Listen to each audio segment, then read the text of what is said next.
into a safe account. Officials are warning about banking spoof calls, where scammers make it look like they are calling from a real bank number. The callers often pretend to be from a fraud department, law enforcement, or even the FBI. And their goal is simple: scare customers into moving money, sharing passwords, giving up PINs, or granting access to bank accounts and computers. The FBI says these scams are a growing problem and victims can lose thousands of dollars in minutes. One Chase customer said she lost nearly $40,000 after receiving a call that appeared to come from the number on the back of her debit card. The scammers claimed bank employees were accessing accounts. They read her account number, knew her exact balance, and even used faked FBI agent numbers to make the story sound real. She was convinced to move money into what she was told was a secured account, and the money later disappeared. Another customer said she lost $5,000 after a caller claimed she needed to upgrade her Zelle account to keep receiving money. The caller already had some of her banking details, which makes the scam sound more believable. Chase is warning customers to ignore phone, text, or online requests to move money or give access to accounts. The bank says legitimate companies do not make those requests. Scammers do. The Federal Trade Commission gives the same warning: if someone tells you to move money to protect it, it is a scam. Banks generally cover some unauthorized fraud, like stolen debit card information. But when customers are tricked into sending the money themselves, getting it back can be much harder. So the rule is simple: do not move money because a stranger on the phone sounds urgent. Hang up, call your bank directly, and remember, panic is the scammer's favorite password.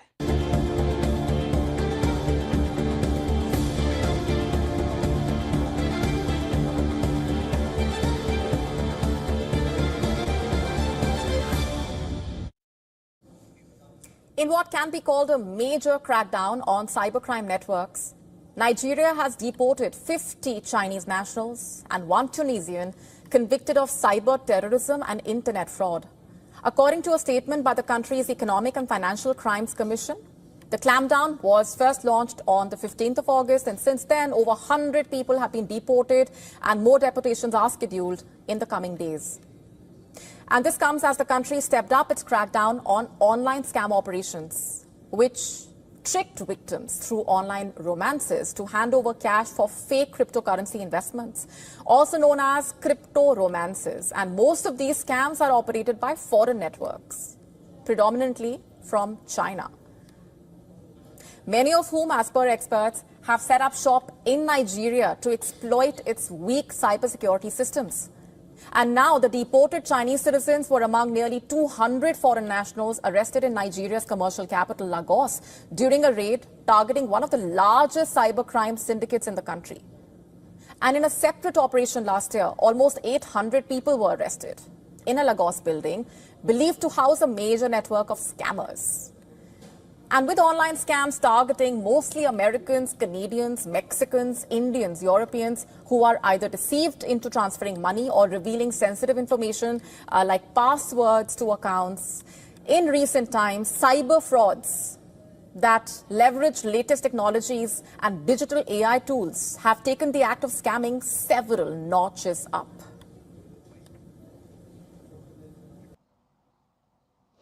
And for our last story today, let's go back to West Africa, where Nigeria has arrested 792 suspects believed to be involved in a crypto romance scam. Nigeria's anti-graft agency arrested 792 suspects, including 192 foreign nationals, in a raid on a building believed to be a hub for fraudsters who lured victims with offers of romance and then pressed them to hand over cash for cryptocurrency investments. The raid and subsequent arrests were conducted in the southwestern city of Lagos, which is the largest city and also the commercial capital of Nigeria. In a post on social media platform X, the anti-graft agency said it had apprehended the suspects on the 10th of December in a surprise operation at their hideout at a 7-story luxury building in Lagos. Now, the luxury building housed a call center mostly targeting victims from the US, Canada, Mexico, and European countries. The agency also said that out of the 792 suspects, it had arrested 148 Chinese and 40 Filipino nationals, as well as one Pakistani and Indonesian individual. During the surprise raid, in which it seized computers, phones and vehicles, Nigeria's anti-graft agency also said that the foreign nationals were using the luxury building in Lagos to train their Nigerian accomplices on how to initiate romance and investment scams. It further noted that most of the floors of the building were equipped with high-end computers and SIM cards of local telecoms to perpetrate their criminal activities. But how was this scam conducted? Let's understand. Now, firstly, foreign nationals recruited Nigerians who were proficient in computer skills. Then the foreign kingpins armed Nigerians with desktop computers and mobile devices to target victims online. They then created fake social media profiles for Nigerians to interact with potential victims. The Nigerian accomplices would make contact through social media platforms such as Instagram and WhatsApp. They then seduce the victims online or offer them lucrative investment opportunities. Once the Nigerians were able to win the confidence of the potential victims, the foreign nationals would then take over the actual task of defrauding the victims. The scammers mostly targeted citizens from the US, Canada, Mexico, and Europe. The anti-graft agency also said that after recruiting the Nigerian accomplices through a test, the foreign nationals took the Nigerians through a 2-week induction program on how to personate foreign females in the romance scam chats and to convince the victims to invest in the crypto scam. The agency also accused foreigners of taking advantage of Nigeria's reputation as a haven for fraud to establish a foothold in the country to disguise their atrocious criminal enterprises. Now, Nigeria has said it was collaborating with international partners and would look into potential links to organized crime following this raid. Now, social media users were also quick to comment on the crypto romance scam. One user said such scams were occurring due to the high rate of unemployment in the West African country. Another user commented that the leaders need to create more jobs and build industries to employ the youth. To contextualize, Nigeria has been facing its worst economic crisis in decades. The inflation rose for the 3rd straight month in November. The unemployment rate has been over 4% during the 2nd quarter of this year, underlining the growing criminality in the country. Cyber-related crimes are also growing in Africa, owing to the weak cybersecurity infrastructure and in several countries. Nigeria alone faces a loss of $500 million annually to cyber-related offenses. Now, given the scenario and the arrest of the suspects in the raid, it has raised several questions on the situation in Nigeria. How will Nigeria curb the growing cybercrimes in the country? How will the government tackle the issue of unemployment among the youth? This is something that all of us will be watching out for in the coming days.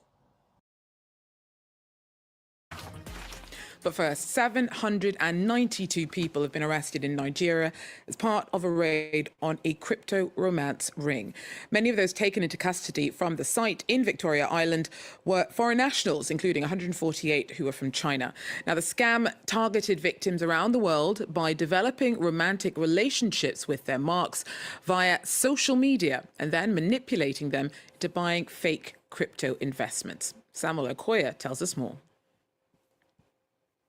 Operatives of Nigeria's Economic and Financial Crime Commission seized computers, phones and vehicles in the raid that led to the arrest of about 800 suspects.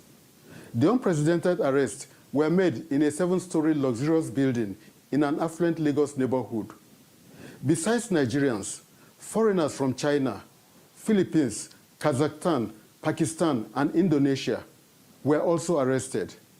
The foreigners are said to train the Nigerians on how to use social media to scout for potential victims, offering them lucrative businesses. Once the potential victims show interest, the foreigners take over the deal. The victims are usually convinced to transfer money for fake cryptocurrency schemes and other non-existing businesses.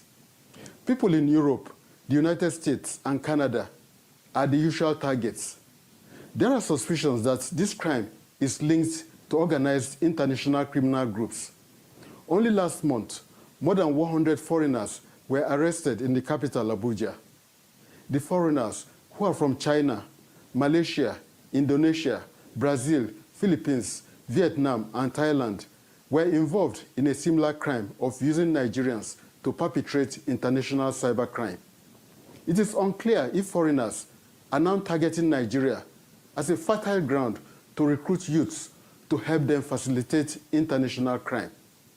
With a large population of unemployed youths, Nigeria is a good target for foreigners who want to recruit them for international crime.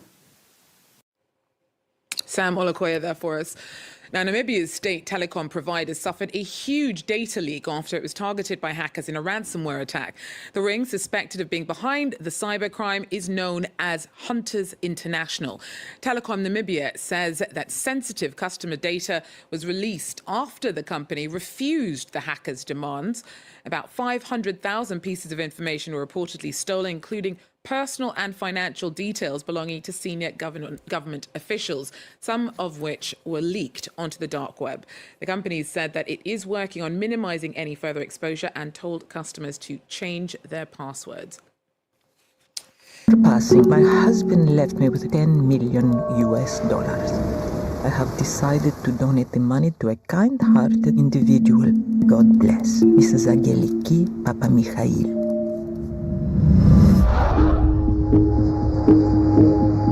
What am I doing here? You're there to learn who you are and where you're from. I'm not Nigerian. I'm American. I want to go home. Where are you going? To upgrade my return flight. Your mother consulted the day you arrived. Mom, you lied to me. Can I please come home? My mother does not usually have guests. My name is Pios. So what do you do for a living? I think you know what I do. Are we good? Yes. Print your name, sign a date. It's yours. 5! You're a Nigerian scammer. You can just say scammer. Scamming is a game. People are fools. Anyone can fall for scams. I am speechless. Anyone. I owe someone. I give you a second chance. 4 million in 5 days. You need money. I can help you scam. All I want to return is a plane ticket home. How much do you need? This thing you're doing, you will not succeed. The boy is American, correct? Are you trying to scam him? Should I be worried? Trust me. You should stop while you still have your head. He will kill you whether you find the money or not. Suspect is heading downstairs. Hey! What's going on? It is not safe. If you want to go back home, it is now or never.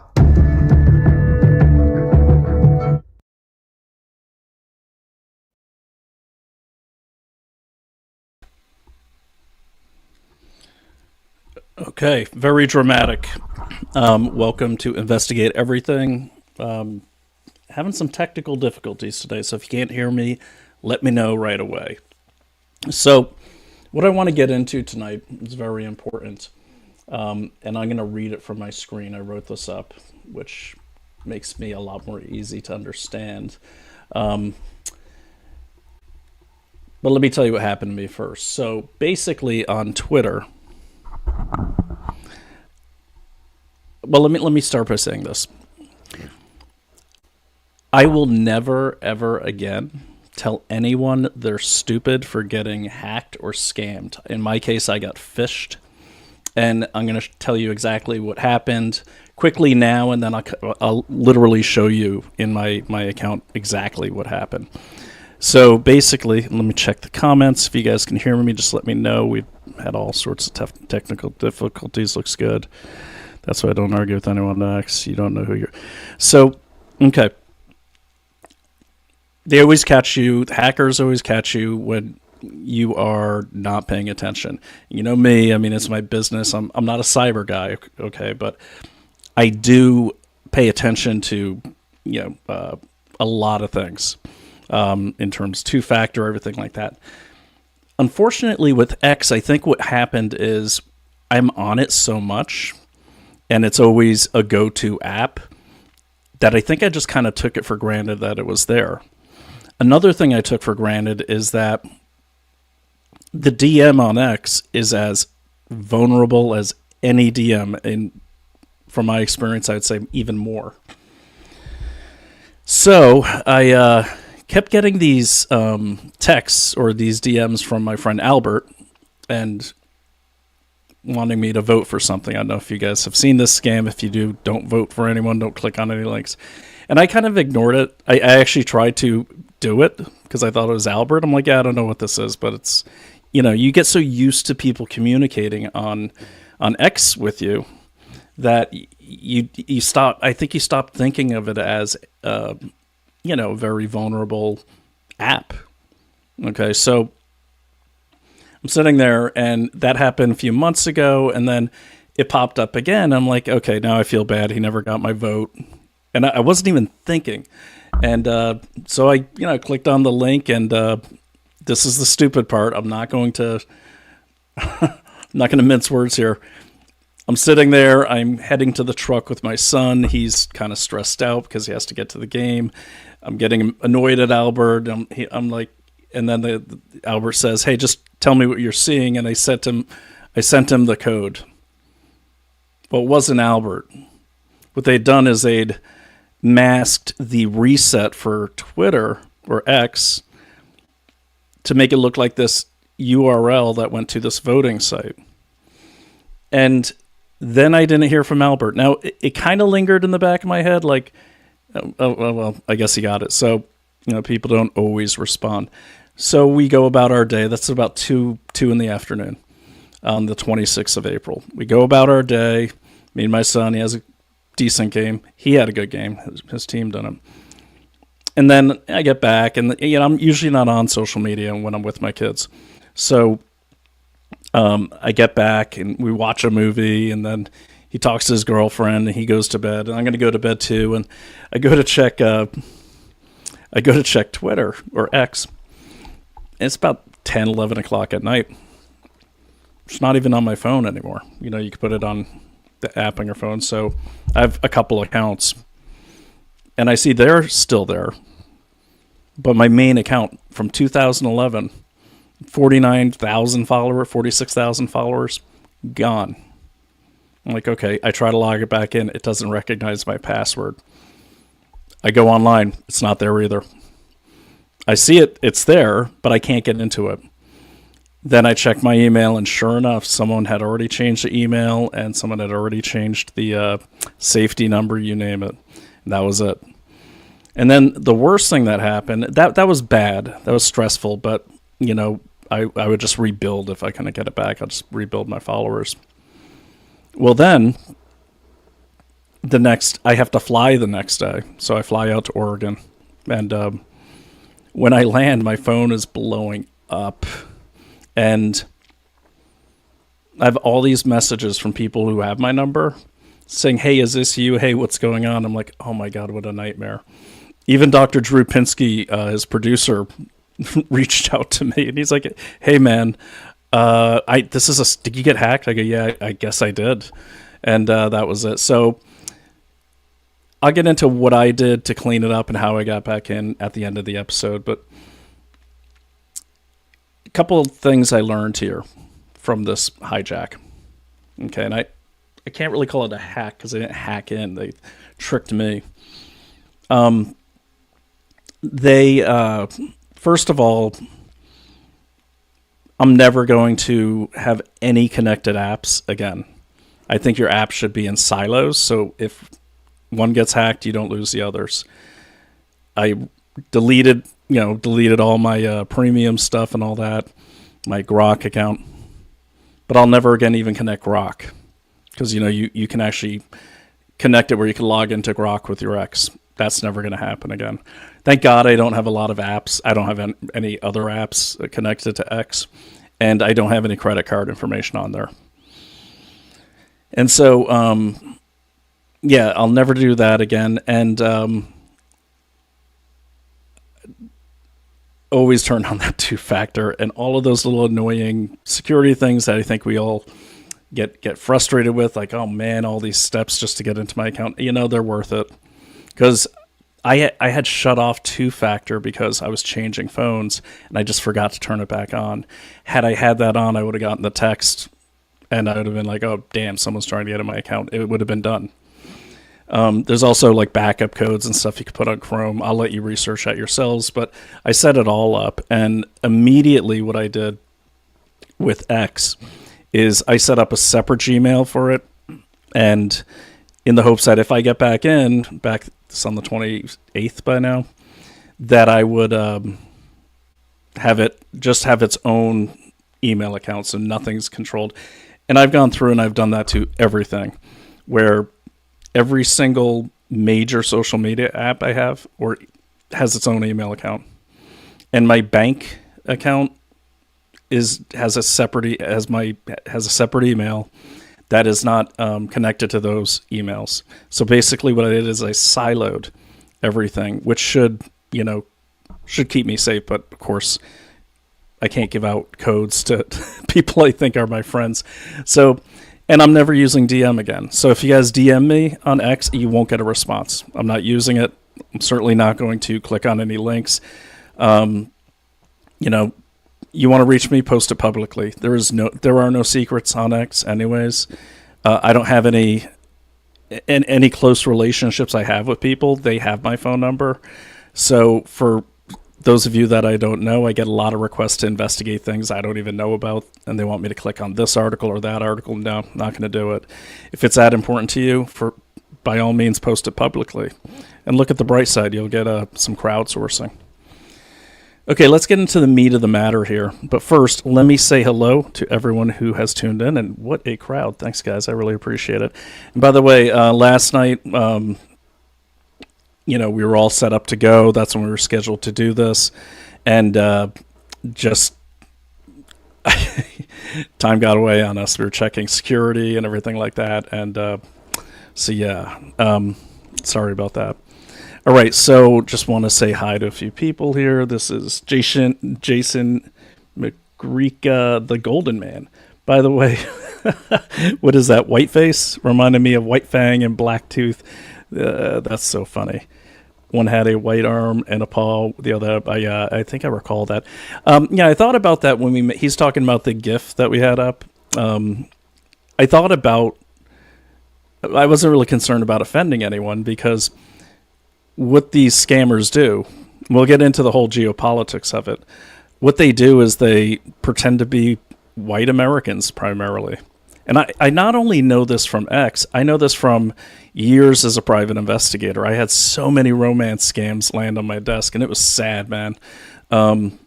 This is a business, and it's a business that is set up like international drug cartels. And we are the product. Especially our aged accounts are the product. More on that in a second. Let me say hi to everyone else. And A. Troyan, report this issue to Hubert Nefix on face page. You see this right here? See this right here? No offense, A. Troyan. No freaking way. As a matter of fact, I'm taking that down. Don't go to any third parties who are sent to you on social media. That's called the something scam. I forgot what it's called. Like the account access scam or something. So when my account got locked out, I had my backup account at Real Brian O'Shea. That is amazing. No one click on this. You can't click on it here. A. Troyan, I hope to God you're just a dumbass, because we don't know who this person is. I guarantee this person here is in Nigeria, if not Toronto, okay, if not Ghana, because that's where the foot soldiers are. Never give in to panic. If you're locked out, do not take these suggestions, because what happens is, now I don't know who Aid Troyan is, but if you're a real person and you just don't know about this stuff, welcome, and don't take any offense. And you likely are one of the crew, go to hell. But here's the thing: what they do is, a lot of times your account will get hacked, and then the same person is sending you help. And I'll show you what happened to me and several others. So I'm glad he's there, because this is exactly what A. Troyan is recommending, is the exact thing you don't want to do. Okay, you don't want to do it. All right. You only work with the platform, even if it takes forever. What happens is these account access scammers, they play on your panic. Okay, they play on your panic. You're thinking time is ticking. My account has been hijacked. Okay, screw it. Maybe this guy can help. You don't know who this person is.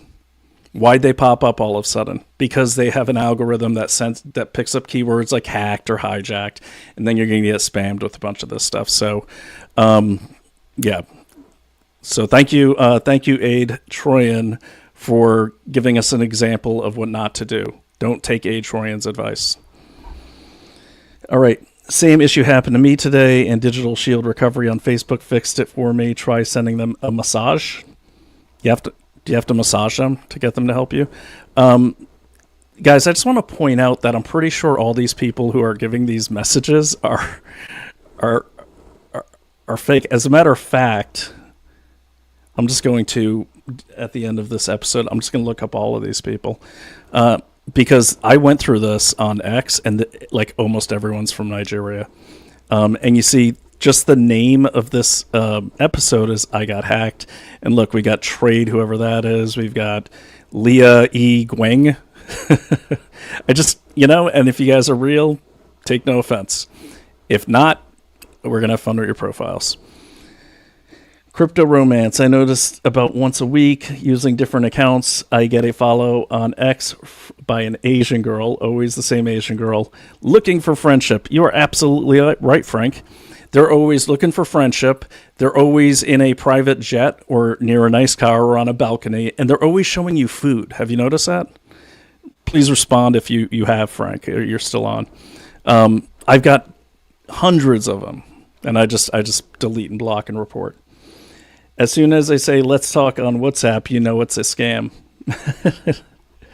That's funny you say that because I had a guy reach out to me during this, and he seemed kind of real. And I told him, hey, let's talk on WhatsApp. And he never got back to me, which is fine. Okay. That's why I don't argue with anyone on X. No, I argue. You can argue till the cows come home. Just don't click on anything they send you in the middle of an argument. Yeah, I mean, that's kind of what X unfortunately has become. But yeah, I wouldn't worry about that. I mean, it's a social media, so yes, avoid DMing on X for sure, Frank. Frank, you are. I even stopped mailing payments by check using the mailbox on my box. Somebody got my check. Oh, yeah, I gotcha. And I'm not going to go into the whole, I'm not a cybersecurity expert, but I have a lot of them that have worked for me in the past and are really good, really good. But really the key thing is, it's just like, like we learned in the military a long time ago, have a process for everything. When you log into X, check your DMs, get rid of the garbage, take the time when someone follows you, even if they look legit, take the time to check them out. Okay. And then finally, one more from Frank. Yes, always photos of food, right? And always photos of food. Yeah. Okay. And actually, lately, what it's been too, it's been a lot of American girls, a lot of cowgirl looking, and I'll pull up my ex after I read this. But I got like 9 the other day, and I looked at the profiles, okay, and I went, every single one of them had the same American flag. But there are some patterns I picked up that I'm going to share with you. Okay, so let's talk about this. Unfortunately, I was having an issue with Word, so I had to put my essay on a JPEG, so you're going to see me scrolling it with my mouse here, but bear with me. Let me just share this with you. And this will be on Substack, by the way, which is, I will have that on there we go. So you see my Substack down there. I haven't posted in a while, but this one's already ready, so I'm going to post this when we're done. All right, let me share the screen with you. Remove that guy. And we're going to add this guy. Okay, there it is. Okay, I'm just going to read right from my essay. And no, I did not use, I don't use I don't use AI to write my stuff. That's why I don't write very much, because I'm a slow writer. But this one I was pissed, so I was writing fast. The silent hijack, how global scam networks are turning social media into a weapon against democracy. Okay. Now, I'd written this because I was going to try to have like a robot reader, so I refer to myself in the third person at the beginning. So, how global scam networks up. Listen up, because this isn't just another story about some poor soul losing their savings to a romance scammer. This is the story of how a global criminal machine built on. That's better. How a global criminal machine built on Nigerian compounds, Chinese syndicates, Russian fishing crews, and Toronto-based Black Axe operators has turned your everyday social media feed into the front line of a war on democracy itself. Brian O'Shea, me, has spent years digging into these networks for investigate everything, chasing leads from FBI reports to dark web forums, and what he's seeing now should terrify every American who still believes their vote, their voice, or their government actually belongs to them. And then it got personal because my X account got hacked. Now I'm laser focused on helping disrupt these networks. Not so much disrupt by going at them, because I certainly don't have the capabilities to go at them. But when I was writing this, I was angry, so bear with me. But I want to kind of disrupt them by making as many people aware of them and what's behind them as I can. So that's really more of a message to the networks. Like, no, I'm not coming after you like offensively, but I'm going to educate as many people as I can to make them hard targets, and that's my goal. Okay.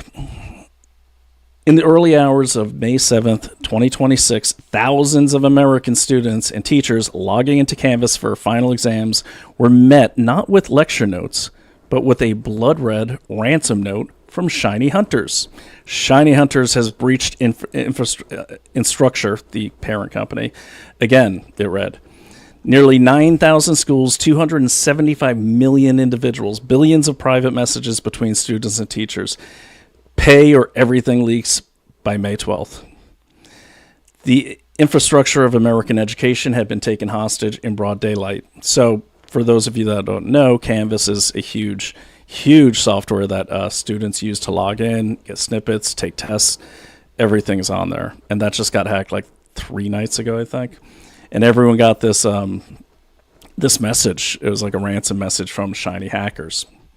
I mean, yeah. This wasn't random. It was the latest eruption in a global criminal pandemic the FBI quantified in its 2025 Internet Crime Complaint Center, the IC3, report with brutal precision. More than 1 million complaints, 20.9 billion in verified losses, a 26% jump in a single year. Investment in cryptocurrency fraud alone devoured 8.6 billion. Romance and confidence scams added 9.2 million. Business email compromise, BEC, drained another 3 billion. The United States remained the primary victim, but the perpetrators were no longer lone wolves sending badly spelled emails. They were industrial operations running from fortified compounds in Myanmar, Cambodia, Laos, Nigeria, Ghana, and even Canadian soil in Toronto, as well as Nigeria. So this is from the Federal Bureau of Investigations, the FBI's. This is the rise, you see. Now, I did research to make sure. I want to see if there was a spike when Donald Trump came into office.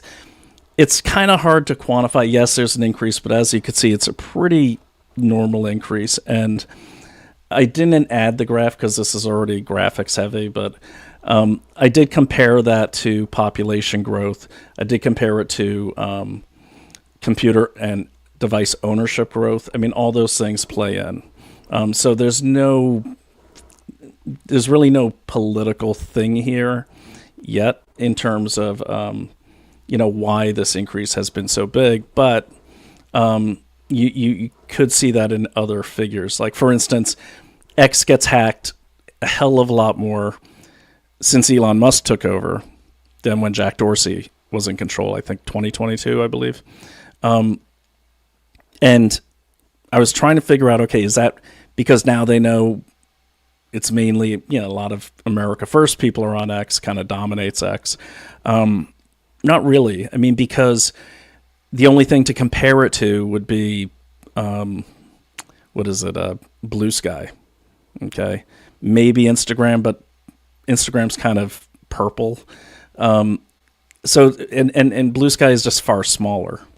Okay. So the hacks have gone up for other reasons and for monetary reasons. And that's what we're talking about here. So no, there's no, I can't say they're not targeting Trump voters, but they're not targeting Trump voters because they're Trump voters from my research. They're targeting a certain demographic that's relatively new on social media or not super tech savvy. They can use devices and accounts, but they're not going to think of certain things. A lot of America First voters, myself included, we have day jobs, and we're not on this all day. We're not reading things like, or even hearing my show talking about this stuff all day. So we don't think of those things. So it seems more demographic based. But in the end, I think it's just kind of there's also evidence pointing to the fact that the amount of scams, they just go after everyone, and whoever's easiest to get into, they become the victim. Okay, the numbers are staggering, but they only hint at a deeper threat. Behind the dollars lies a sophisticated, self-replicating machine of psychological manipulation, account hijacking, data extortion, and deepfake technology that has evolved from the crude Nigerian prince emails into a weapon capable of shaping elections, legislation, and the very sovereignty of nations. What began as a way to empty bank accounts has become a pathway to empty the public square of genuine discourse. And the worst part, the infrastructure for this attack is already built into the platforms we all use every day. Okay. Your comments. Good. Okay. So, all right. So now we're going to go into some of the tactics, some of the operations behind these. This one blew my mind. I've heard of it, but I never really researched it so much. And that's honestly what I've been doing since my account got hijacked. I got obsessed with this topic, and I'd looked into it before, but more on the romance scamming thing. But this is kind of an ongoing thing for me because it's my new focus here. Not for everything, but this is my new research focus. So there's this one practice called pig butchering. It's a horrible name, but you'll see if you haven't heard of it, you got to listen to this. Let's get into the mechanics, because understanding how these scams work is the only way to grasp why they're so dangerous on a national and I'd say international scale. The pig butchering, shazhu pan in Mandarin, is not colorful slang. It is a precise description of a psychological assembly line designed to turn a human being into a financial asset. The process unfolds in 4 deliberate stages, each exploiting core human vulnerabilities that psychologists have studied for decades: reciprocity, authority, scarcity, social proof, and the deep human need for connection. By the way, these are sales tactics as well. Okay, so before we get into NLP or any of the deep state type discussions, because we won't, this is just basic, con things applied online.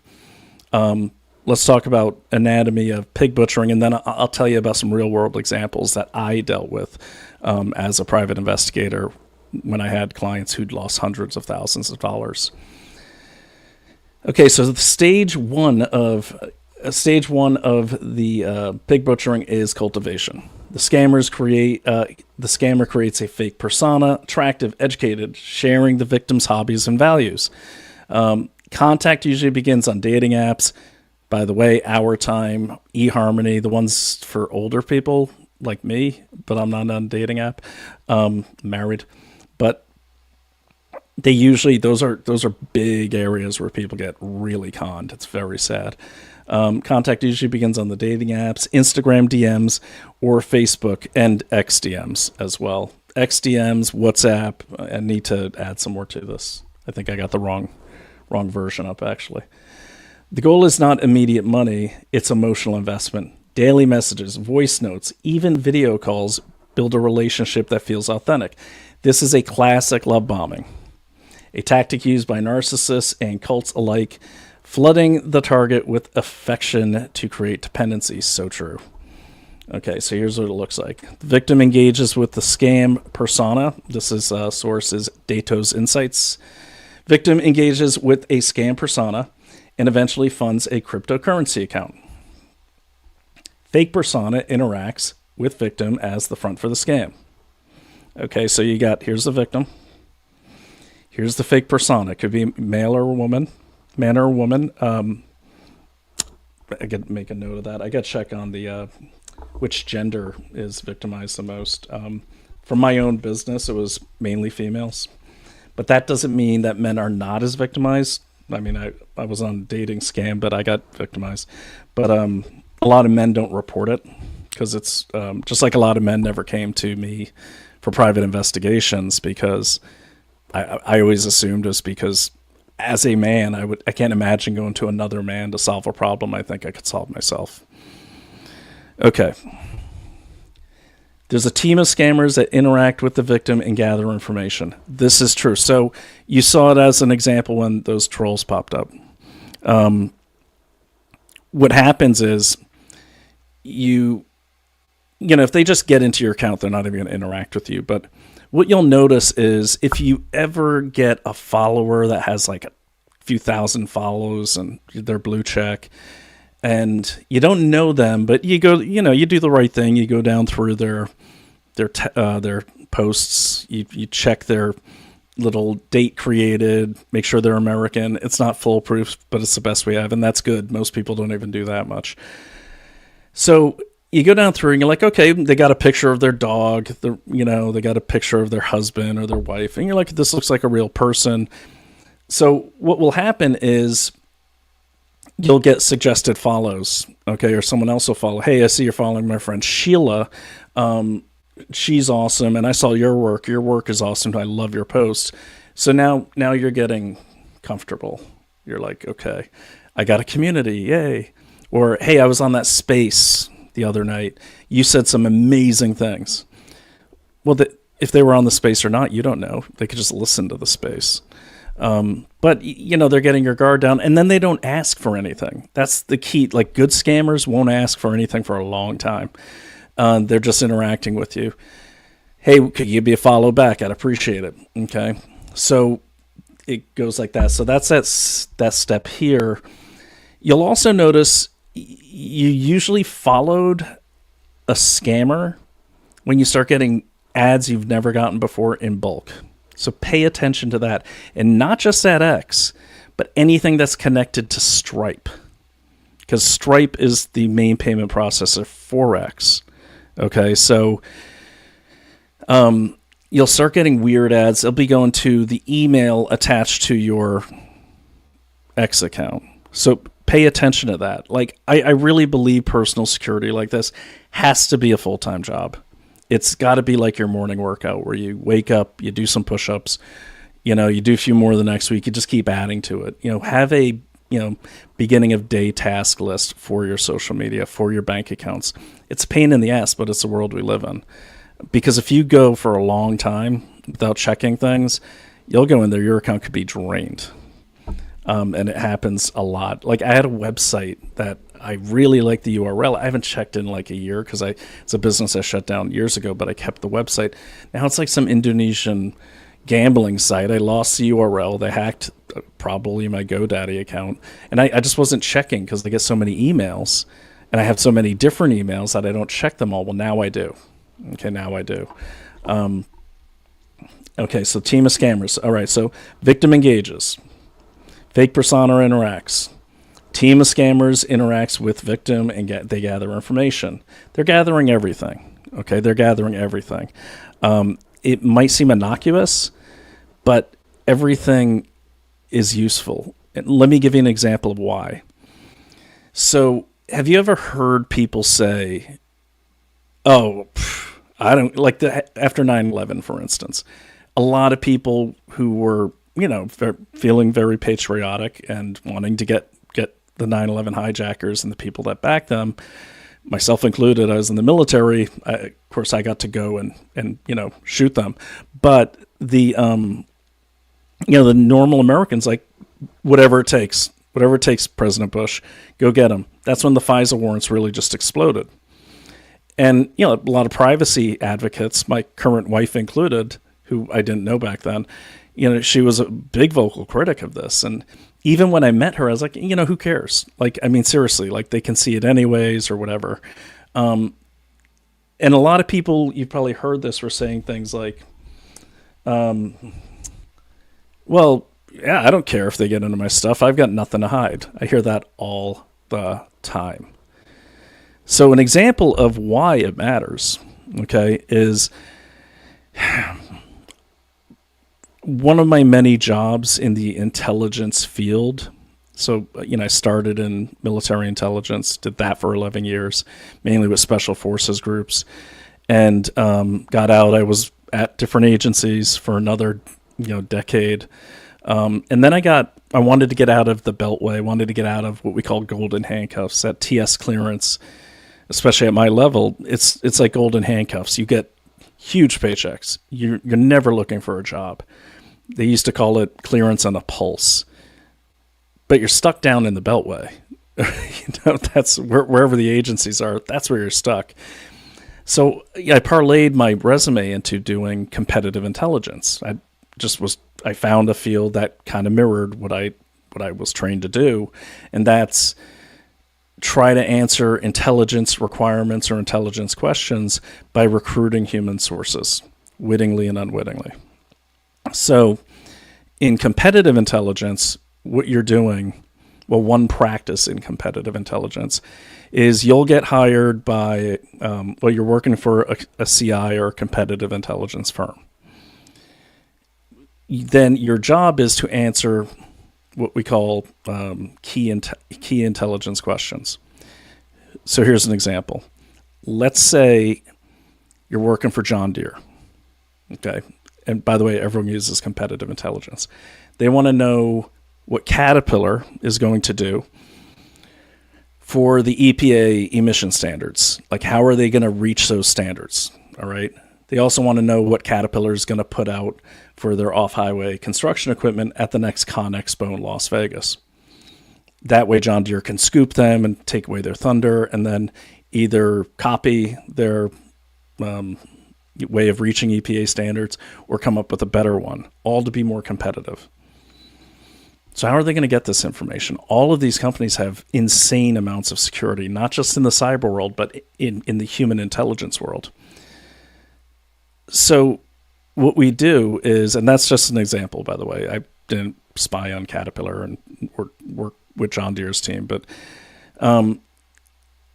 what I would do is I'd get all these questions that the client wanted. They come down from my boss. My boss would be like, hey, Brian, we're going to give you this job, and your share of this whole contract will be 20% if you meet this many questions. If you meet this many, it's lower. But my job is to get answers to those questions. Okay, so how would I do this? Well, a way I normally do it is I've got to get human assets. So I had a business card from a different business that the competitive intel company I worked for owned. It was a legit business. It paid me $1 a year, so I was a legit employee. I don't want to lie about my name because I don't want to violate the Economic Espionage Act of 1996, I believe. So I would go to LinkedIn, and what I would look for is anyone that had a really big description of what they do, anyone that had been at a job for more than 3 years.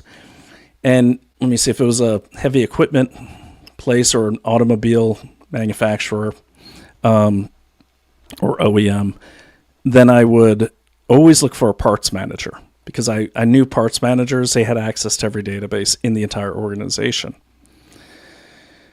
And I would learn everything I could about them. I'd go to their social media.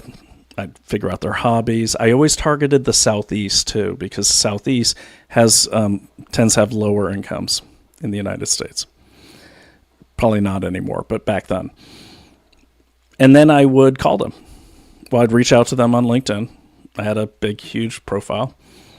And I'd say, hey, I work for, whatever group, we're a research firm. We put together white papers for investors and the industry. Would love to talk to you. You have a great resume, great amount of experience.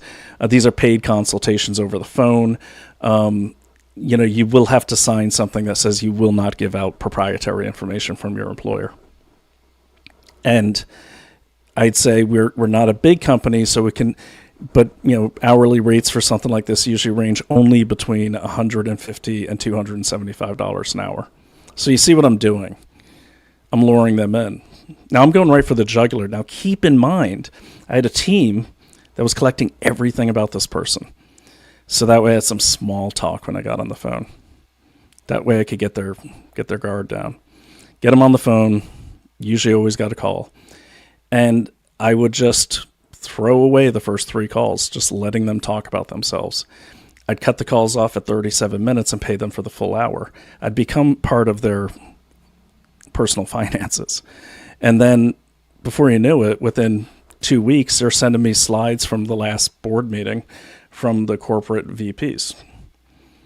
Now, they already signed something saying they wouldn't send anything proprietary, so sometimes you knew they probably just erased the proprietary headers and footers.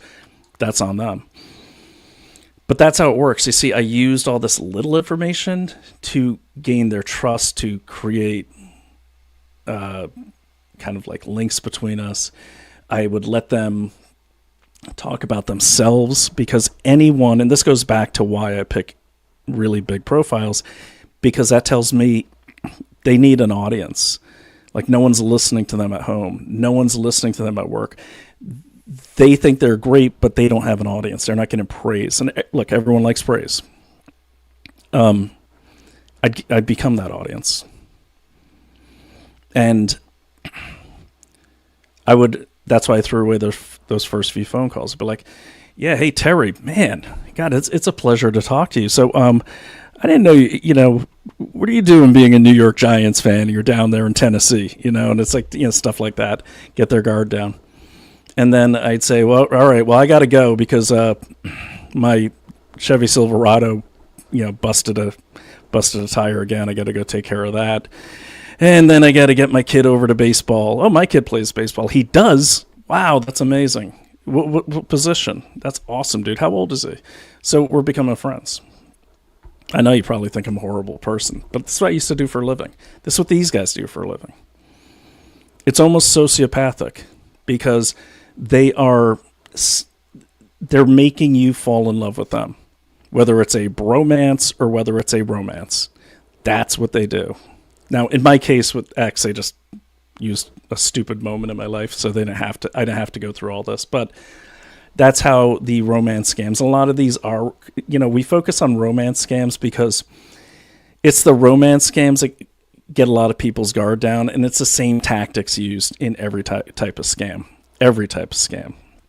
So that's where the creation of dependency comes. Now, in my case, I would get them dependent on the money I'm giving them, because it was so much more, they're making $300 for a 37-minute phone call, and the check is in the mail right away, so they know it's not a scam. They are letting their guard down. I want to talk to them as much as I can, so they take it for granted that they met me over the phone. In these guys' cases, that they met online. In my case, that I thought it was my friend Albert. So it's the same. You see, it's the same idea. Okay.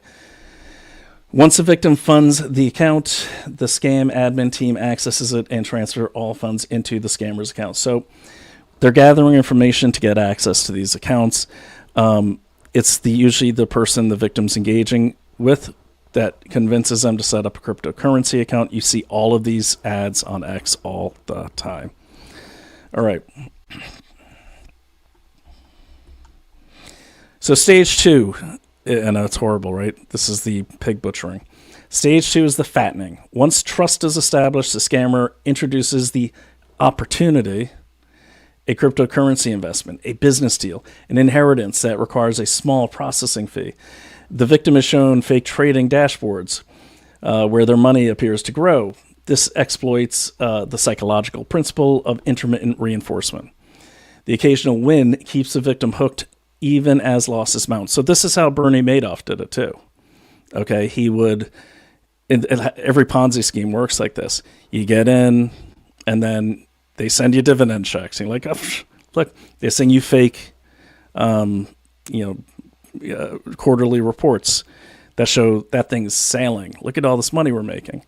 Not realizing it's all fake. And what they're doing is they get a few investors, and so if they get one investor, that investor sits, they get another investor, they take that investor's money and they pay a dividend to the first investor with some of that money. They get a third investor, so it kind of goes right up the line. But eventually they have to keep getting new investors or it falls apart, and that's how they normally do. In these guys' case, it's different because with cryptocurrency, if you're not a cryptocurrency person, how do you even know you have any currency? Like, I wouldn't know. That's why I don't deal in cryptocurrency. The business deal, the fattening. So you're feeding them, okay? The scammer mirrors the victim's language, shares fabricated personal stories, and gradually isolates them from friends and family who might raise red flags. Don't tell anyone yet, they say. This is our secret. Isolation is deliberate. It removes external reality checks. It's the same thing salespeople use. It's also the same thing that stalkers use, and we did a lot of stalker cases. They lure you in. They give you praise. They give you love. They buy you things, or they just love your poetry or something like that. I'm trying to think of past stalker cases because a lot of times people have met their stalker. It's the same thing with these guys. Stalkers, sorry, but people to people, salespeople. Online scammers, romance scammers are all the same mentality. It's truly sociopathic. It really is. Okay, because you really don't care about these people. You can convince yourself you care, but you don't. You care more about getting paid. That's why you're doing it. You got to ask yourself, if I wasn't getting paid, would I be interacting with this person? Of course not. So how does this look on X? Okay, on X, what you're going to see is the things they're going to give you is a lot of likes and retweets, okay, and a lot of write-ons, that sort of thing.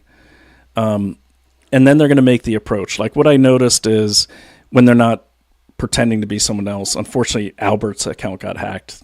He never told me, and then, so it's different. But what they do is, like, if they're trying to get information on you, they're going to get in your circle, okay? They're going to like all your tweets.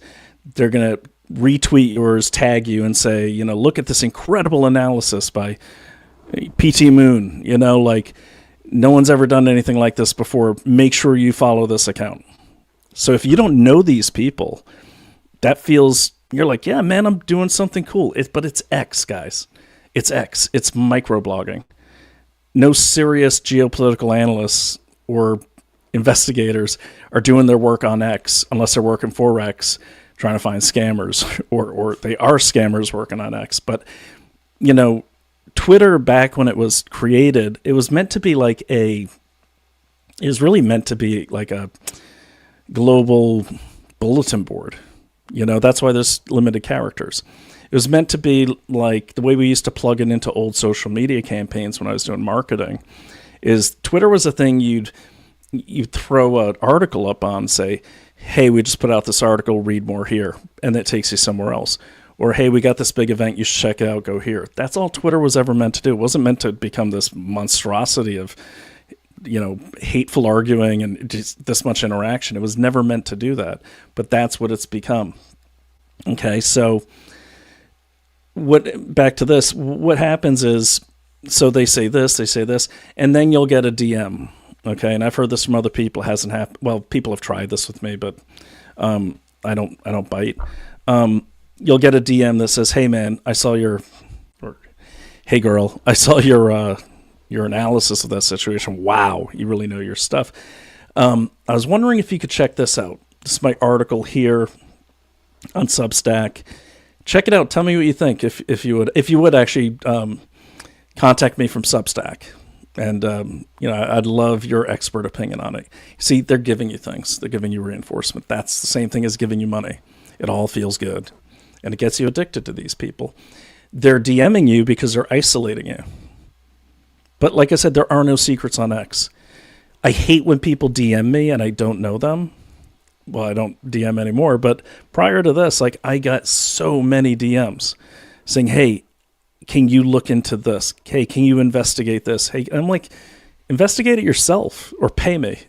Like, seriously, like, why am I going to investigate that? I'm sure it's important, but I work for a living. I do due diligence for a living. Like, I investigate things essentially and get paid for them. I don't have time to chase other people's pet projects. Plus, most of the people that ask that stuff, they're writing me these huge DMs. I'm like, you've kind of already started the investigation. Keep going. Like, do it yourself. Get smart. It's not hard to be an investigator. It doesn't take super high IQ. It just takes diligence and focus and commitment. So anyways, but that's like an isolation technique. Excuse me.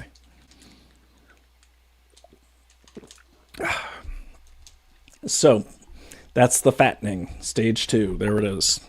Getting them hooked. There she is. She's alone with her cat. Black cat, I might add. And look, he's handing her heart. See that? That's sad. She's all alone. And, she's just smiling, and you see the hand. This AI-generated graphic that I made, but it did a good job. This came from Grok. But you see the hand, it's going for her Bitcoin. And look, in a lot of these scams, it's not just Bitcoin. It's just getting access to your regular account. Bitcoin makes it easier, or cryptocurrency, I should say, makes it easier for a lot of these scammers because that's what they operate on.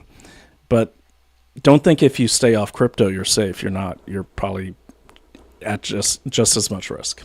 All right, stage 3 is urgency and pressure. Okay, a fabricated crisis emerges, a market crash, a family emergency, a regulatory deadline. The victim is pressured to invest more, often their life savings, retirement funds, or even borrowed money. Deepfakes enter here with devastating effect.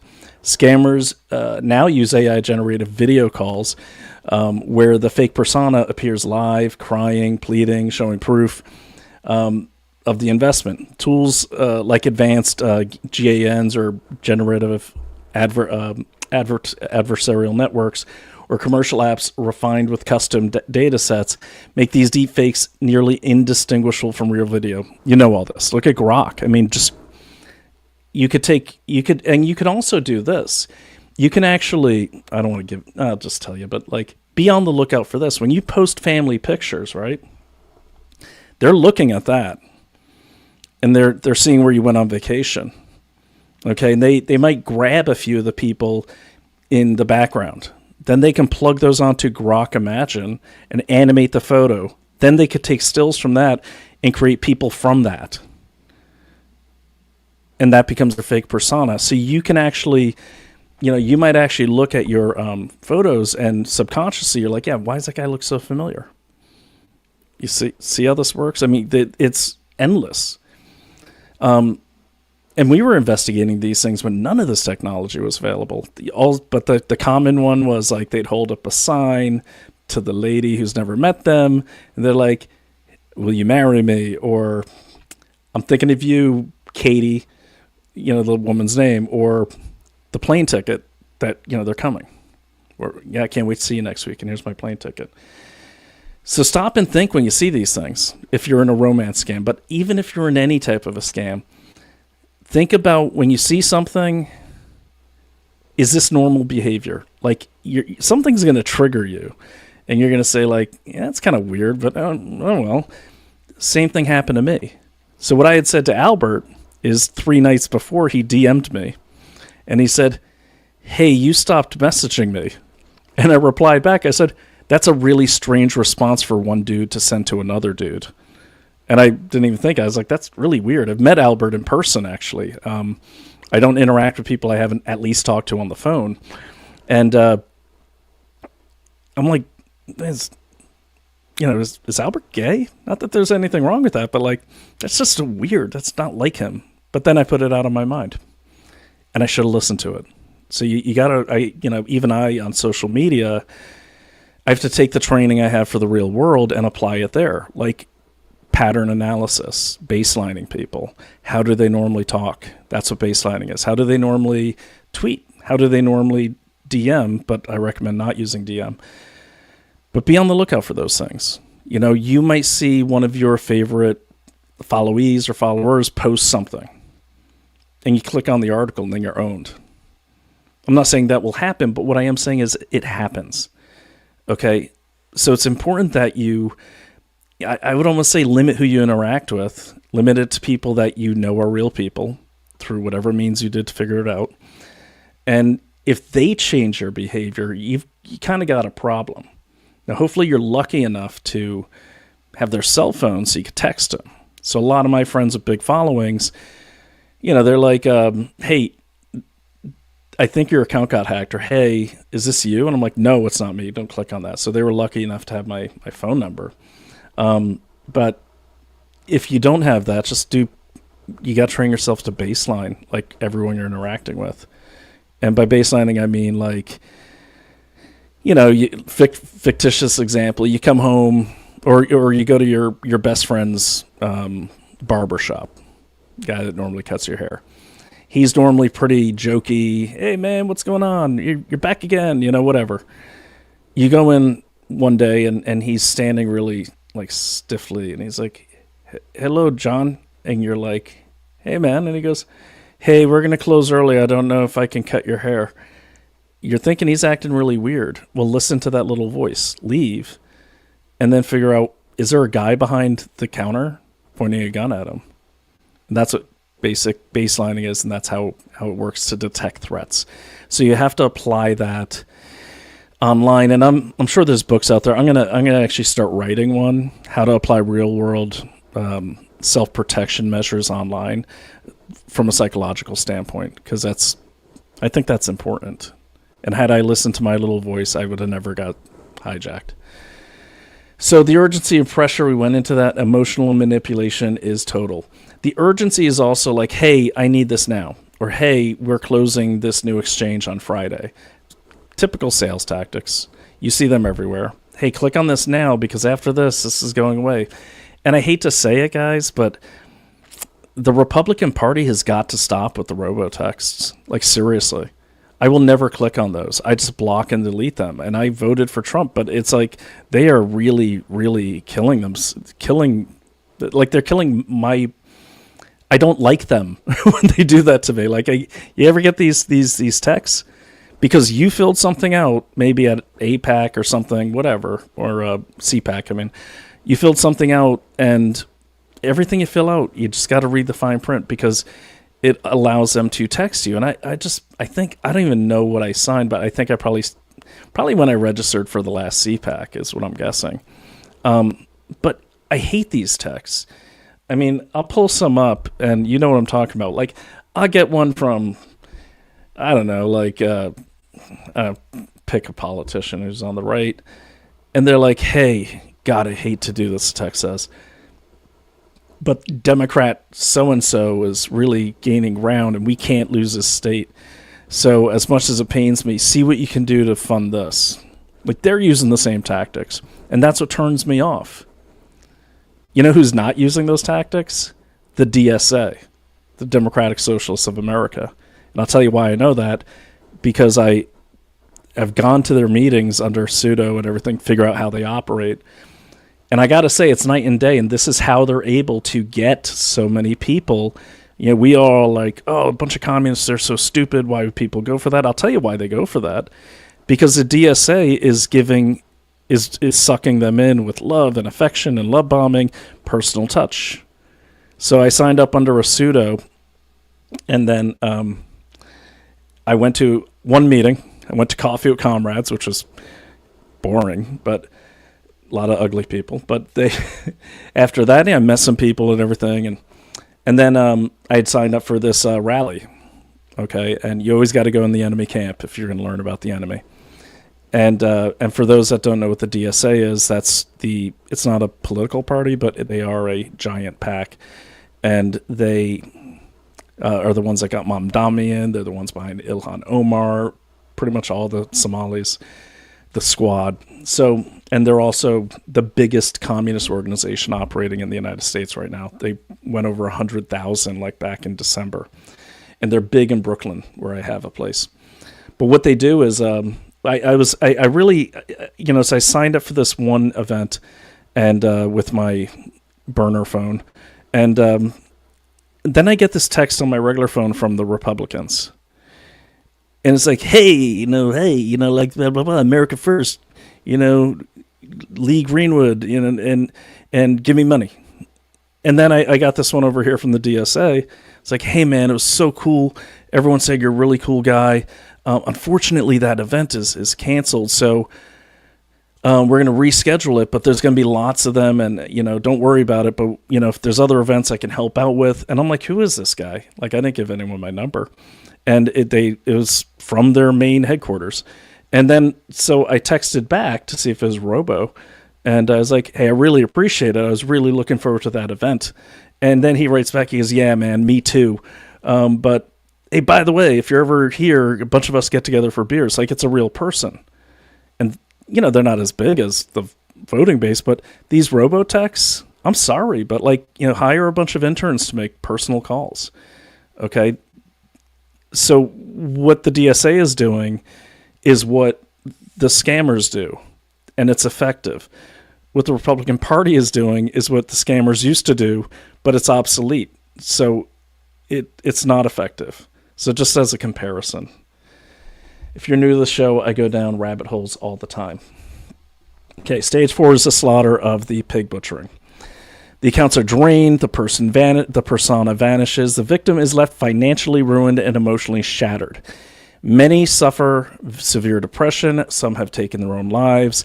The scammers move on to the next pig, as they call them. Chinese organized crime perfected this model in early 2010s inside scam compounds across Myanmar's border regions, Cambodia, Sinawakville, and Laos. Trafficked workers, often young men from China, Vietnam, and local populations, are held in brutal conditions, forced to work 16-hour shifts under threat of violence. By 2025, 2026, these operations had expanded aggressively into Nigeria. Why Nigeria? Because it offered English-speaking operators who could blend seamlessly into the Western social media, plus far less secure internet infrastructure. And, my first question was, why Nigeria? Like, why so much from Nigeria? But really bad security. And these Nigerians, it will blow your mind. If you've ever seen anyone get romance scammed, they're good. They're really good. You wouldn't even know they're Nigerian. So they even have actors that work for them. I'm not kidding you. Now they don't need them. They got AI, but still, it's amazing. That's why the Chinese syndicates have gone with, gone with Nigeria. But I'm going to say this. Now, the official line of the Chinese Communist Party is that, we're cracking down on scammers in China. No, you're not. You're just offshoring them. Because China and Nigeria have such a strong trading relationship. Nigeria is part of the Belt and Road. If China was serious about stopping scams, they would lean on Nigeria. They're not serious. And any criminal cartel that operates in China is doing so with the blessing of the CCP. And anyone can challenge me on that, but that's exactly what it is. You're not doing crap in China, especially as a major criminal organization, unless someone is paid to look the other way, or you're connected to the Chinese Communist Party, or you are the Chinese Communist Party. But usually in China, they've got a couple, kind of middle management type CCP people that look out for them. They've always got a government contact. Because in China, you're not going to operate a criminal network unless you have the blessing of at least your local party official. You're just not, and he's going to get a kickback, or she's going to get a kickback. So But the reason I say this, and I looked into this, is because the Nigerians just arrested like 177 Chinese nationals in this big roundup. I don't know if the roundup's performative. I do get the sense there are elements within the Nigerian government that are really serious about this. And the reason they're serious about cracking down on it is because it's going to cost them. Like businesses, they don't want to work with Nigeria because they're scared of getting hacked. Okay, and the long-term thinkers like, we got to crack down on this and we got to show the world we're doing it. I get into that with the terrorist stuff too. So by 2025, one of these operations, why Nigeria? Because of the weak internet infrastructure, outdated BGP routing, weak DNS monitoring, inconsistent ISP logging, and power outages that make forensic tracing a nightmare. Totally. And by the way, shut off your computer every night and unplug it. It's a small thing, doesn't make you totally safe, makes you a lot safer. Chinese capital, technical expertise, and laundering networks combined with the Nigerian fluency and local protection created a hybrid machine that U.S. investigators now describe as one of the most resilient criminal ecosystems on the planet. Okay, so here are some pictures of what these things look like. And these guys are, I want to go into the culture of these guys that are doing the groundwork here, the gathering of accounts. You've probably seen this picture, but they'll have just tons of these burner phones, and now a lot of them are just virtual burner phones. This is one of the compounds. Now, the compounds are really sad. I don't know if you guys have read about this. What will happen is these syndicates in Myanmar, in even the Ivory Coast, Nigeria, down in Lagos, even parts of Malaysia. They will lure these young men in who just graduated college with these really good offers of jobs. They interview them. They tell them, we want you to start right away. Well, where's the job? Well, the job's in Singapore. Awesome. That makes sense. That's where all the money is. That's where all the tech is. And then along the way, they get rerouted to like Vietnam or Myanmar. And they put them on a bus and they drive them out to the jungle. And they say, get off the bus. And they essentially chain them, not literally, but they're given a console and they're like, go hack accounts. And if they don't, they get shot in the head. It's like literally like forced slave labor, like for hacking. So you can see that the majority of people, not in Nigeria, but in these other places, these would be the back-end hackers. The majority of them are not doing this for fun, not like the people that hacked Canvas. The majority of hackers, like the biggest population of hackers, are low-level getting control of accounts, because that's the core harvest right there. That's the starting point for bigger levels of hacking. And they have no choice. Like, you got to deliver, I don't know how many accounts hijacked a day, or you're dead. Okay, or you don't get to eat tomorrow, or you don't get to sleep till you do. Like, these things exist. It's a huge problem. It's the worst thing I've ever seen. I'll try to share some links. There's a few documentaries about it, but it's a bad thing. So remember, a lot of these people at the low level, and the low level is getting control of accounts. That's the lowest level. We'll go into where that goes after this. So the older Nigerian, now we talk about, I want to just give you a background on the Nigerian prince thing. And if you're my age or slightly younger, you know it. If you're younger, you might not know it. The older Nigerian prince or 419 scam, named after Section 419 of the Nigerian Criminal Code, operates on a simpler but still devastating principle. An unsolicited message promises vast riches in exchange for a small processing fee. The classic version has existed since the 1980s, evolving from 1970s fax scams and even earlier 19th century Spanish prisoner cons. I do want to talk about that on another episode, but I want to bring a historian on for that one because that'll blow your mind, but definitely Google that. I started reading it, and this essay, honestly, it became like 100,000 words by the time I was done. I had to cut a lot. What began as laughable grammar errors has been refined with AI-generated text that passes as native English. So you can see the AI nexus is what I'm trying to explain here. the original, if you ever saw these early Nigerian prince scams, and I got a lot of them, they were ridiculous. They're like, hello, good friend mine. I am recipient of lots of gold, and I have to, unfortunately, transfer it to American Bank, and you seem like a good person. Will you send me your bank account details? I'll deposit it, and when I get there, I'll take it out, but I'll give you some. You see, they were that dumb. But a lot of people still fell for them. But you could see just with some correct English, and if you've used Grok or DaVinci or even, what's the other one, ChatGPT, they're good. They're good at grammar, and, you can basically just tell them what you want to write. They'll write it with perfect grammar. You could even tell these AI, and I'm sure you know this, what kind of voice you want. You can say, I want to sound like a New York Times writer, or I want to sound like, Cormac McCarthy, if you're familiar with the author. He's got his own style of grammar. It's amazing. It spits it out in seconds. So that's a problem. You can even say to Grok, you could say, hey, make it sound like a 16-year-old. Okay, no big words, not too many compound sentences. You can literally train agents on Grok even to always write for you in a certain personality. You see what I mean? So that's the danger of it. Romance scams proper, pure emotional manipulation, cost Americans $929 million in 2025 per the FBI. Nigerian and Ghanaian networks dominate this category, often operating from they're called the Yahoo boys, some call them the hacker boys, compounds in Lagos and Accra, where young men are trained in psychological scripts.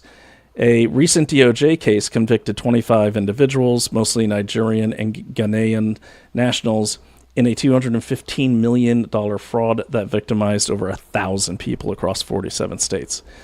So, and by the way, see this graphic? This graphic was created by AI. I just said photorealistic of a guy kissing a gun. That's what I got.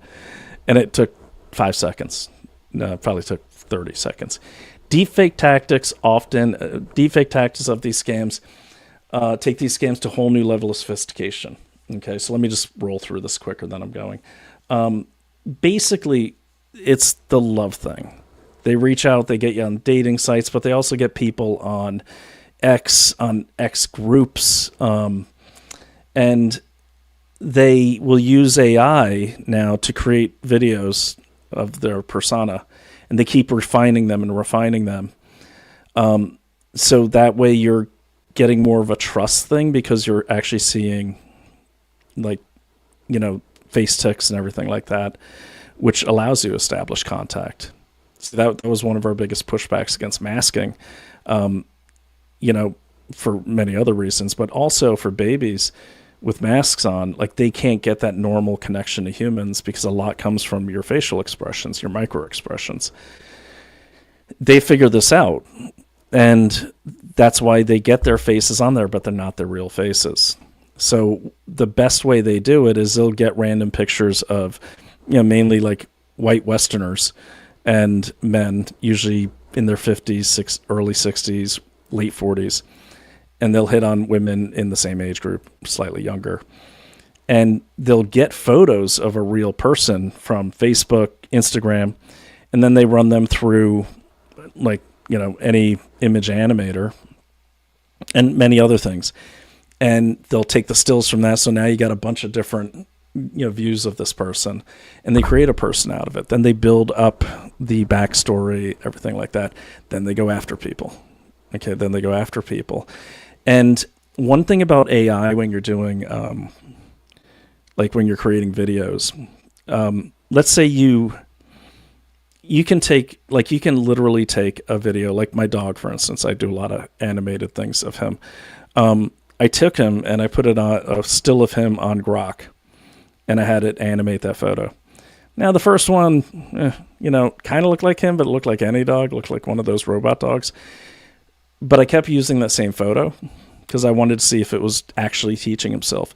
And wouldn't you know it, like it is like a carbon copy of Loki, my dog, weeks later, because it's learning who Loki is.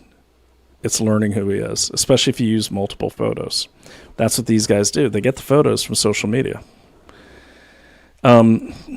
We evolved, basically what they said is, they know that we've evolved, all of us humans have evolved to read faces and voices for authenticity. When those signals are faked with near perfect accuracy, the victim's critical thinking shuts down. And isn't that true? This is why romance scam losses continue to climb even as awareness grows. The technology has outpaced our defenses. But it doesn't have to. And we'll go into what you can do. Okay, shiny hunters. And the data extortion revolution. Before we go into shiny hunters, because we're getting away from romance scams, let's look at your comments and see what you guys are saying. All right, where did we leave off here? We left off with Frank. Always photos food. Okay.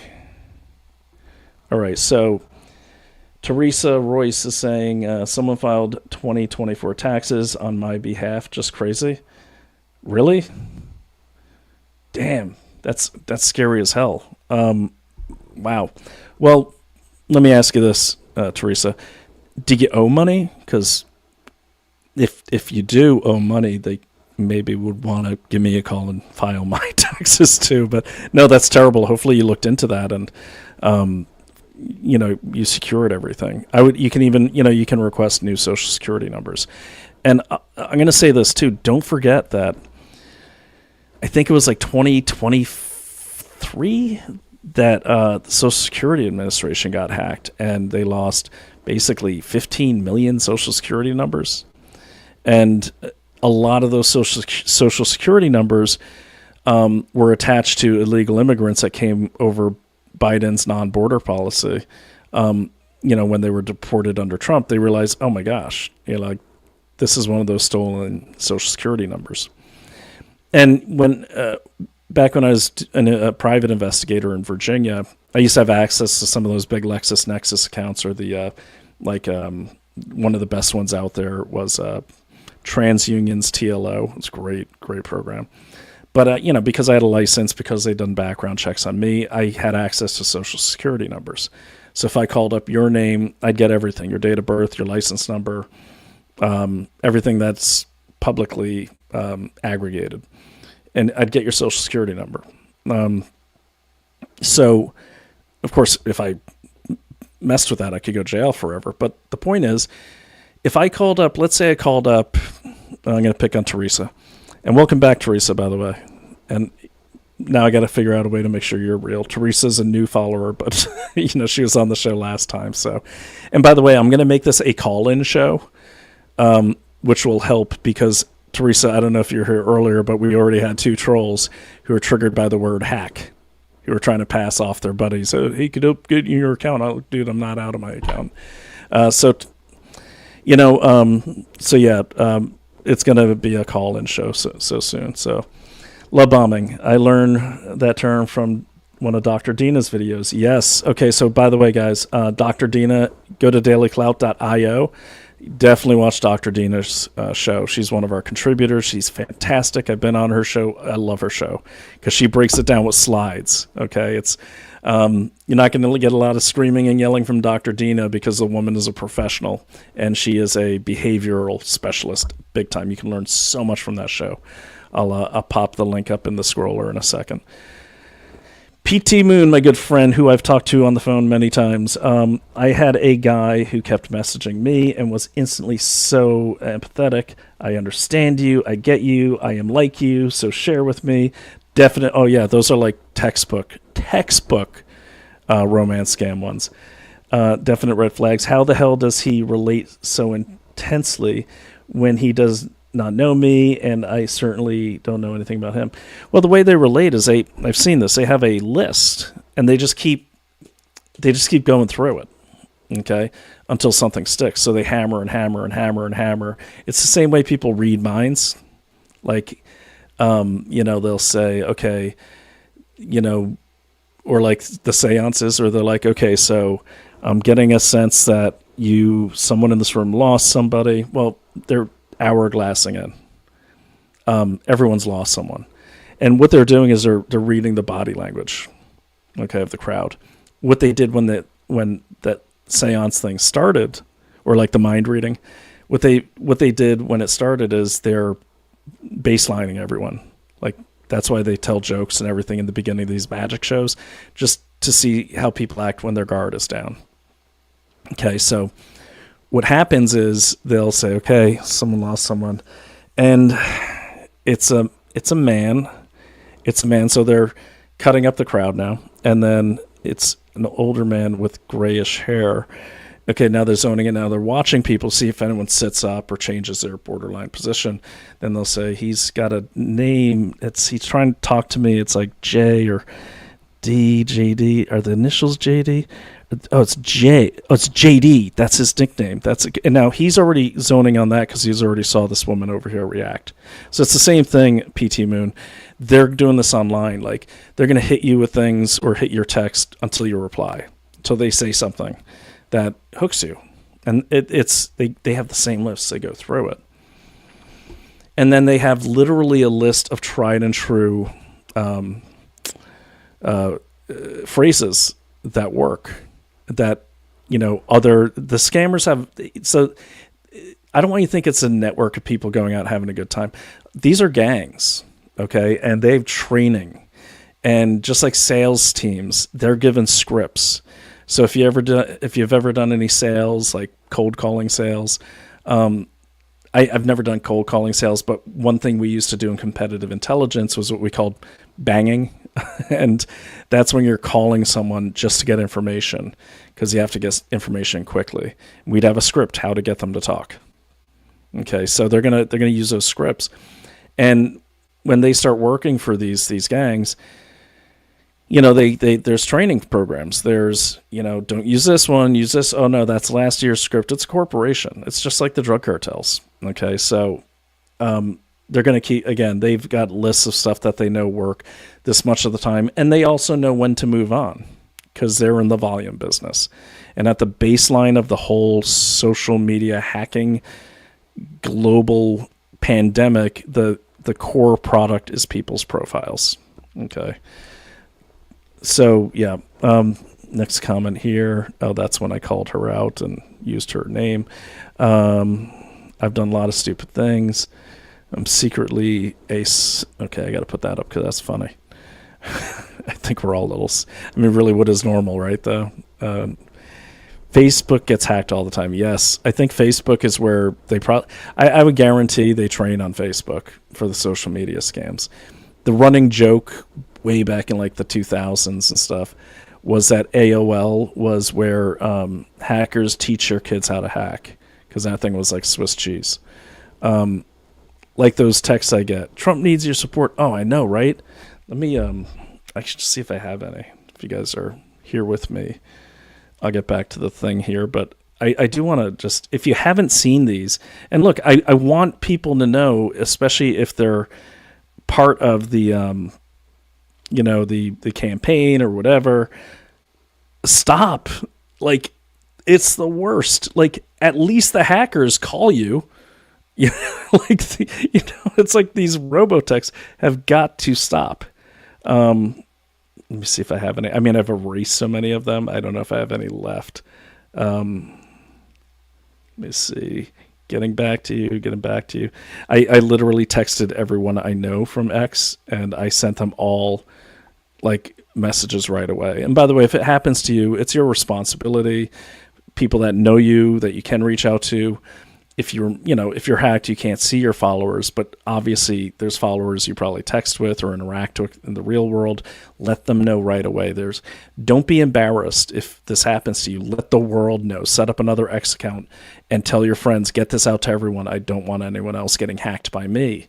Because when mine got hijacked, that was the worst feeling. So my good friends thank God only one of them fell for it. And she's back on as well. She got hers back, but I'm getting all these like text. And then they even, and you know, where it really pissed me off is the very first person they tried to get was my wife, Naomi Wolf. They're like, and we know each other so well. I mean, there was an old like game show where like the couple would, you know, say favorite food, and they're trying to see if they're a really good match. I mean, me and Naomi do well on that. So she knew right away that wasn't my language. She's like, I don't think this is real. And then blocked me. It wasn't me, but I'm glad she did that. I mean, that's good instincts. And she knows me well, so that's good. And we're past the 7-year mark, so that's good too. But it shows, you know, and that's why it's important to always try to be in the real world. Like if you look, you're going to meet some people, a lot of people on X, and they're real people. A lot of our friends right now, we met on X. You know, Jeffrey Tucker, my friend Aura, her husband, everyone, but we've met in person. You know, even RFK Jr., you know, it's like we finally got to meet him in person. But, you know, a lot of relationships happen through X, you know, and that's okay. But as much, like if there's an opportunity to go to a convention or go to a big event or go to a giant party, go. Get off the screen, because it's getting to the point where it's hard to know a real person from a fake person. So at least if you have a real relationship with, you know, you can't meet everyone obviously, but like the more real relationships you have, the less hackable you are on social media. If you're only interacting with humankind on social media, you're one of the easiest people to hack because you won't know. Anyways, I probably will have to do this another night. I should have had that ready though, because I should just put them all in Substack. But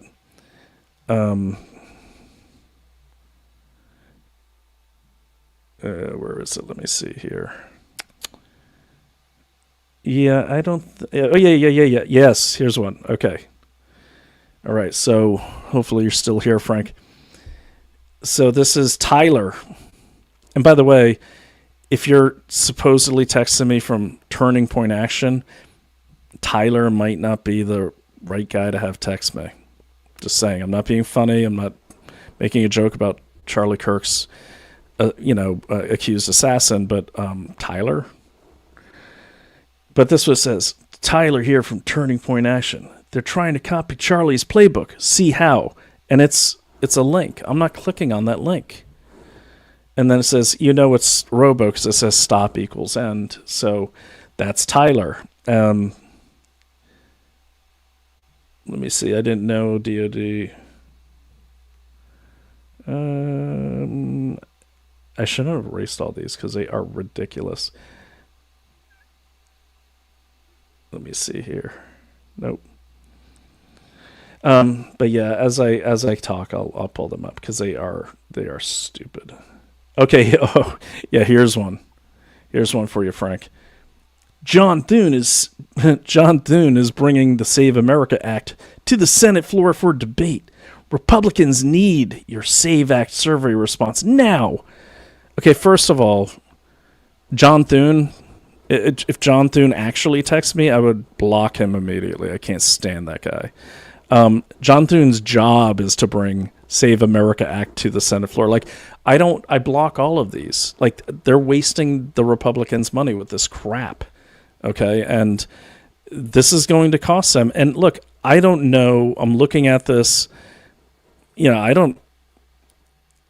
obviously not even a real person because they used an area code that I'm in a lot. So it's disgusting. Like, Republicans wonder why they can't hold on to power. It's their inability to connect with the American people consistently that costs them. It's the reason Donald Trump is so good, is because he knows he goes out there and connects. These other yahoos, geez. So there's your examples. We get them all the time. All right, so Frank says those Zohan supporters were knocking on my door telling me how wonderful things are going to be. I closed the door, never came back.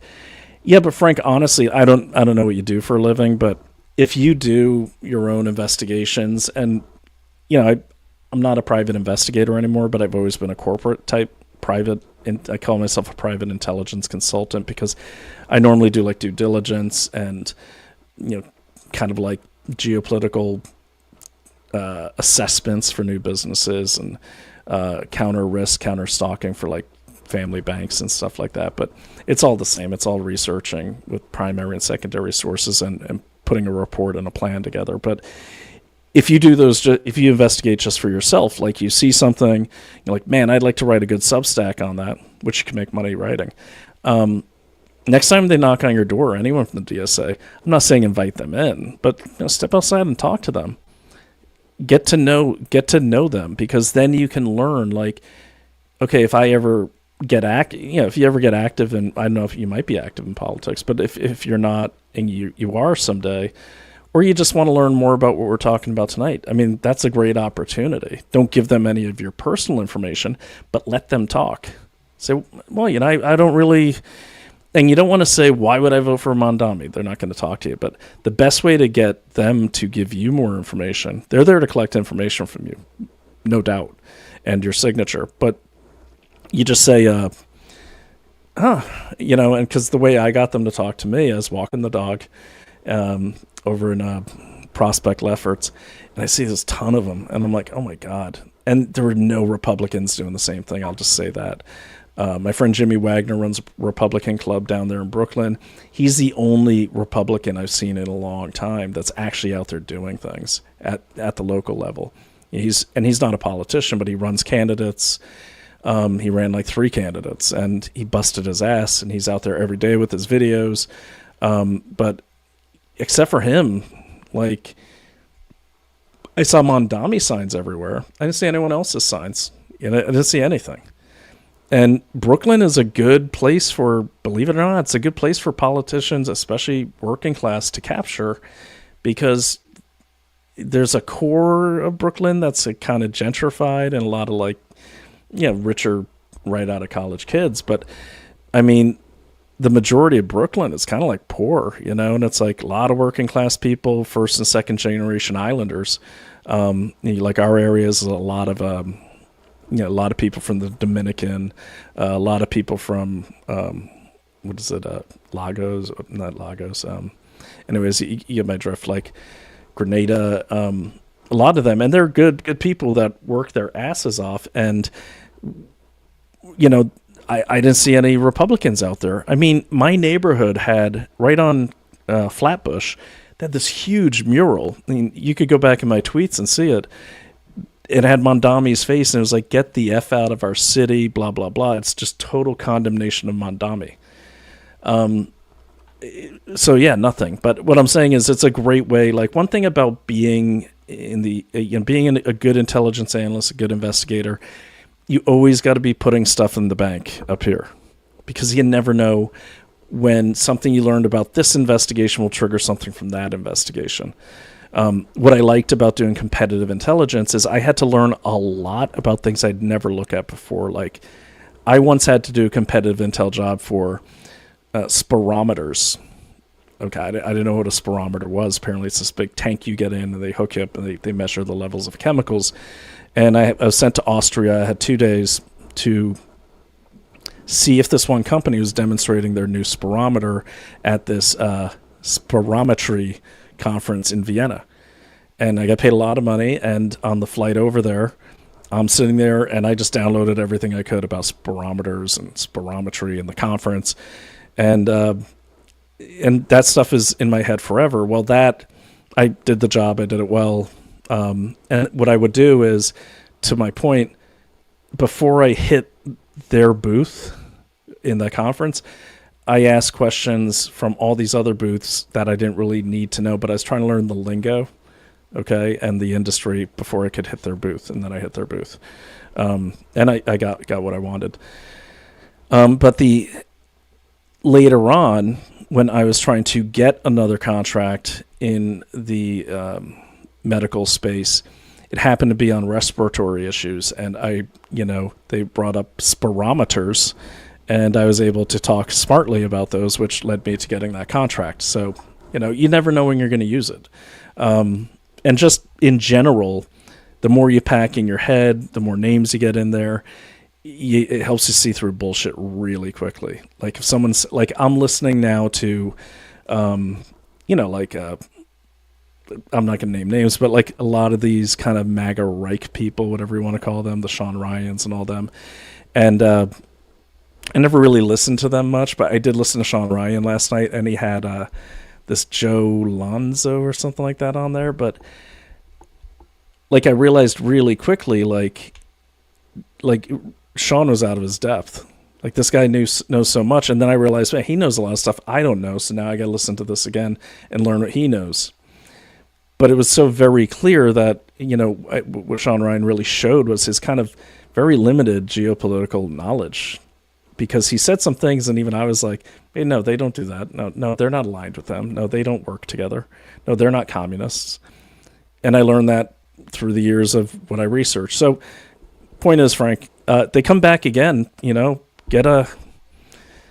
put on your cell phone, put it on the camera, put it in your pocket, put a little napkin at the bottom of your pocket so the lens is up, record it.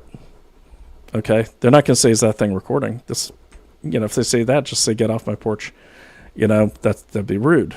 Okay? But you can learn a lot from it, and share it with us. Post it online. You know, that's all good intel. And I do consider the DSA the enemy, so you'd be doing a great service and teaching us on things. So that's good. But or kick them out, you know, and that's not a bad idea either. It depends who the person is. But yeah. All right. Okay, guys. I can't click on this link, but I would recommend that nobody post links in my chat. No offense to call you out, PT Moon, but I am not moving forward. If you put a link in the chat, I'm not going to put it up. PT Moon's a friend of mine, so I'm sure she means well. But this brings up a good point. When you get a link, okay, and you want to click on it, like I'm interested in reading whatever that is. But what I would do, now I know PT Moon, so I'm probably just going to click on it. But if I didn't know her and I wanted to read the article, what I would do is copy it carefully, not to click on it, and then drop it into, there's a million URL checkers out there that you can check, you know, so, but I'll never even do that. If it's a tiny URL, I won't even click on it. So thanks, PT Moon, but yeah, we're going to have a new policy, no links in the chat. You know, and PT, what I would recommend, and what I'd recommend for everyone, you know, your followers should mean something to you because they're following you and they're boosting your account, and hopefully they're learning from you and you're learning from them. But take the time to, if an article is really important, take the time to screenshot it. Okay, you get 4 photos on X. Take the time to screenshot it. You can put the link in, you know, that's fine. But, you know, take the time to screenshot it so they could just read it there. Because, you know, you're kind of showing your followers you care enough about them to take the time to do that so they don't have to worry about clicking on a link. That's all I'm saying. PT Moon's great, so not picking on her. So yeah, and just so you know, like lawyers, if you send lawyers, like you're trying to get a lawyer and you're trying to do it by email, and if you put an attachment in an email, they won't open it. It won't even make it to them. And most like, kind of like, you know, most important people, for lack of a better term, let's say you're trying to reach out to a celebrity, or you're trying to reach out to even like a book agent, you're trying to get a book agent, or trying to get a lawyer. If you do it by email, don't send an attachment, because it's not going to make it through their security. It's just going to get thrown in the trash. That's how seriously they take it. So it's, if you want to send people things like on email, and that's a good pattern to get into, because then they'll recognize it's you. You can just screenshot the articles. Also, if it's a subscription, and, you know, yeah, I know there's probably a copyright thing, but I don't care. But like when I have a subscription, and I'm going to share like let's say this New York Times article, and yes, I have subscriptions to everything because I read everything, even, you know, left, right, center, because I'm not going to learn anything from just reading conservative. But the point is, if I have a New York Times article that's behind the paywall, I always post the whole article right online. If I have to do multiple tweets, first of all, I don't want them to make any money, and I want you to be able to read it. And another way you can do that too is you can drop it into the Wayback Machine when it's open in your subscription, and then we'll archive your subscription behind the paywall article. So yeah, yeah, I think we all should start doing that. Is just if you got an article, just put the image in there. Okay, put it on your Twitter, put it publicly. Yes, I remember those. Need to have your bank account. Yeah, the Nigerian prince. I got to catch up on these. Let's see. Need to have your bank account. That's funny. Grok clones voices now. No. No. But we knew they were going to.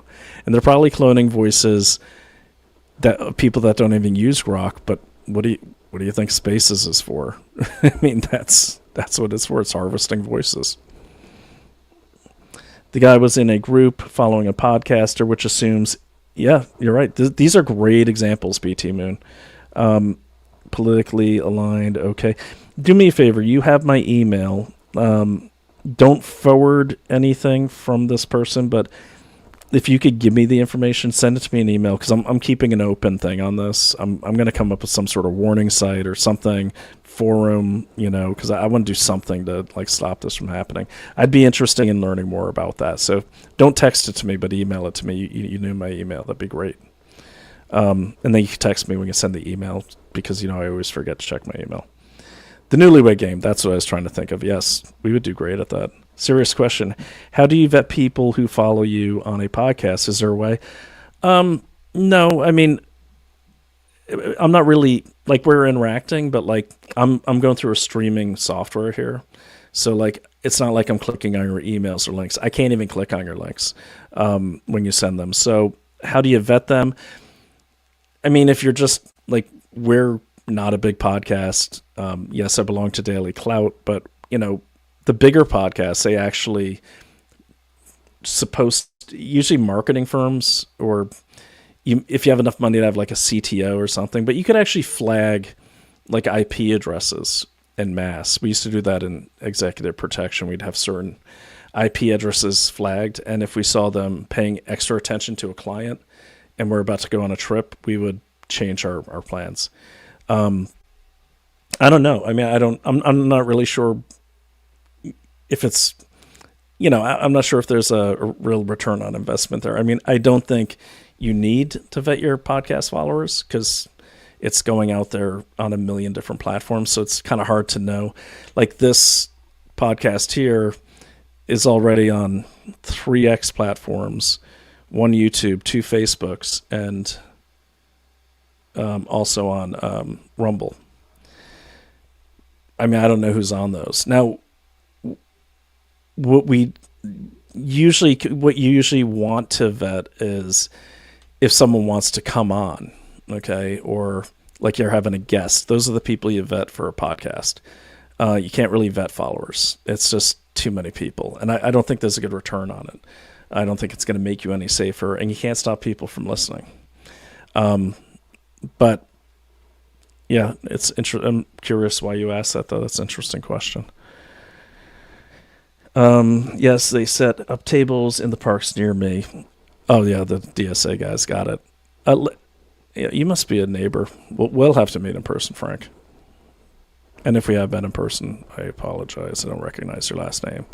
But it sounds like... Wait, which park? Are you talking about Prospect Park? Because if that's your park, well, I guess everyone's near that in Brooklyn. Excellent advice, thanks. Yeah, no problem. All right. So, not going to go into the shiny hunters thing. I wrote it up,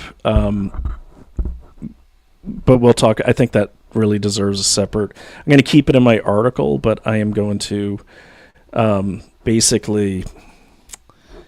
I want to get back to the romance scams, because I think for what we're doing is we are. Yeah, what we're doing is we're really more interested in talking about the things that, affect us on social media. Shiny Hunters can, though. I do want to say Shiny Hunters, that group is named after a Pokemon thing. So it's an interesting story if you haven't heard about it. I did a blurb. I felt it was necessary to include it. Okay, so this is what I was talking about in the beginning, hijacking economy and the multiplication effect. This is the part that affects you directly, especially if your account gets hijacked. Okay, I'll just read what I wrote, then I'll explain it. I try to write in my own voice as much as I can, but sometimes it's better to I read on this show from what I write, because if I don't, I go way off topic, as you've just seen. Hijacking social media accounts have become a commodity traded like burner phones on the underground and the dark web markets. This is true. So this is like basically what I figured out here, and I was talking to a few of my real cyber experts in the real world. There's a market for your profiles. Like there's an actual market, and like what they call them is aged accounts. So aged accounts go for more. Yes, they can make fake accounts with AI and everything, but like a Facebook account or an Instagram, like if it's kind of, there's different scales. So if it's like pretty new but a lot of followers, you get like $50 for it. But if you have like aged account with history and impressions and all that kind of thing, that goes for a lot more money. I think Twitter accounts that are aged, verified, and have a minimum amount of impressions, they're going, sometimes they go for $500. Verify BM trusted market. So this is an actual, they actually buy these things online. Like there's a whole market for these things. I have all the links in my sources here, but the real terror here is the multiplication effect. So let me go back and read that. So the basic Facebook, Instagram account profile sells for $20 to $25. Doesn't sound like a lot to you and me, but it's a lot to people in Nigeria and Ghana. An X account goes for around $20. That's actually gone up. It's like $100 or more since I wrote this. That was a different source. This was an older source. Aged accounts with history of followers fetch $50 to $100 more. Okay, so this is what some of these markets look like. There was a market on X that they actually busted, where people were bragging about how many profiles they hacked. The real terror is the multiplication effect. Once a scammer gains access to one account, they don't immediately post scams. Instead, they send a single carefully crafted DM out to, okay, hey, check this out. I found, so they're going to send it to all your friends. Let me show you exactly what that looks like. I'm going to show you my DMs. I'm not worried about showing you because the hackers already saw them. There's nothing private in my X profile. So in my X account, not anymore. Not that there ever was, but let me see if I can. Let me just check it before I put it on the screen. I want to show you. Now, this is really interesting. I got my account back. I'll explain to you how. And it was like brute force exposing things about Elon Musk and Nigerian X and Nigerian scam networks. Go into that another time. But let me just pull up my DM account here. All right. Okay, this is going to blow your mind.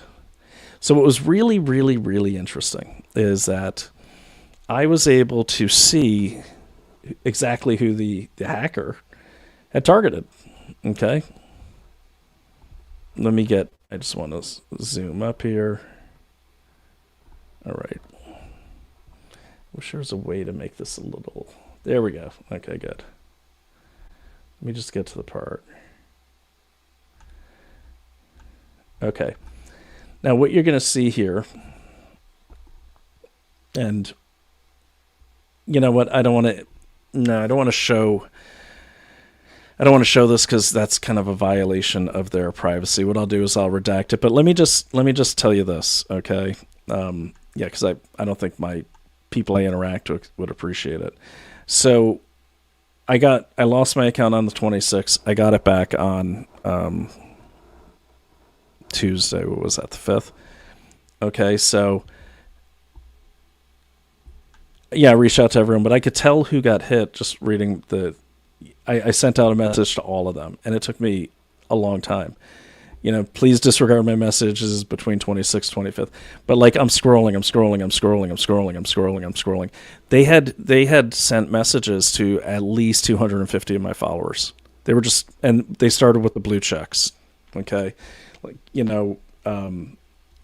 started with all the blue checks, and I'm sure so it looks like they went to the blue, they were going in order of followers and also in order of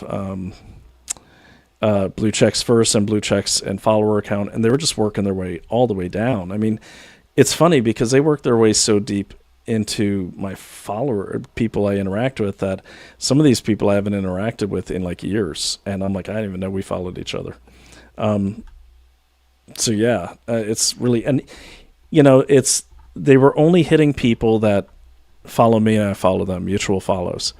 But these are like, a lot of these people are my good friends. A lot of these people are very well known, and they, you know, thank God they know me. And they're smart people. But you know, a lot of them, you know, a couple of them got nailed, and I felt bad about that. But let me see here. And there's a guy I'm talking to, and I'm still not sure if he's real or not. I'm not talking on DM. I took him off DM, but that's kind of going to be interesting. No, there's something I wanted.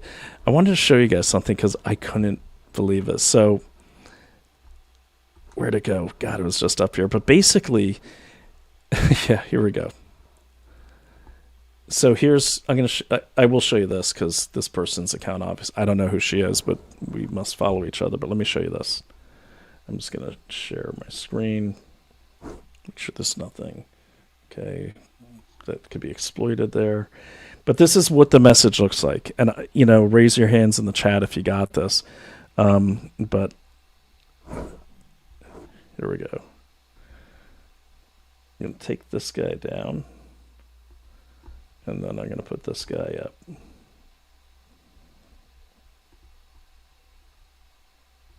Okay, let me see here. Stop screen. Okay, there we go.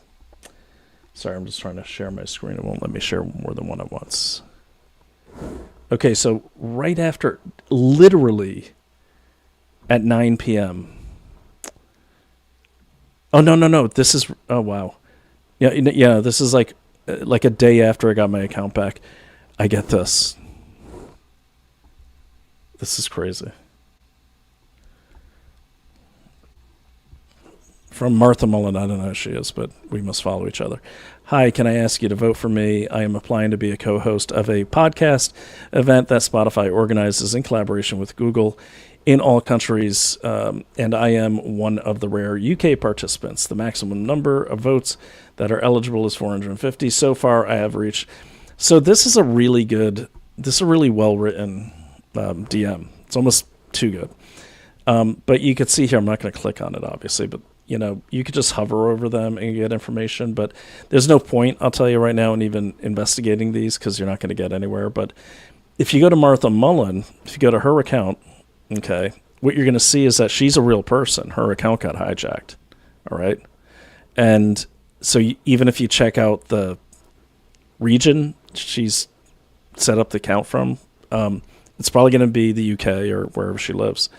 And that's the danger of this. Like that whole transparency thing where you can see if they're from Nigeria or something or like that, that's great. But if they hijack other people's accounts, it's like invasion of the body snatchers, or now they look like everyone else. You see what I mean? And that's why I had the white face mask in the beginning, because they take over your virtual self on X, and they get you to click on this link. What will happen is you'll get a code to your phone, and then I can't believe I went for that, but yeah.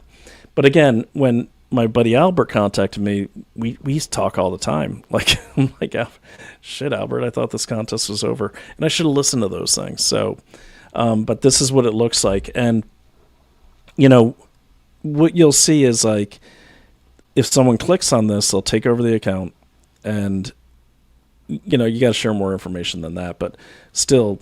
And, you know, obviously I just got my account back, so all my factors are. But yeah, right after I got my account back, and this is the exact same thing that got me, because I thought it was my buddy.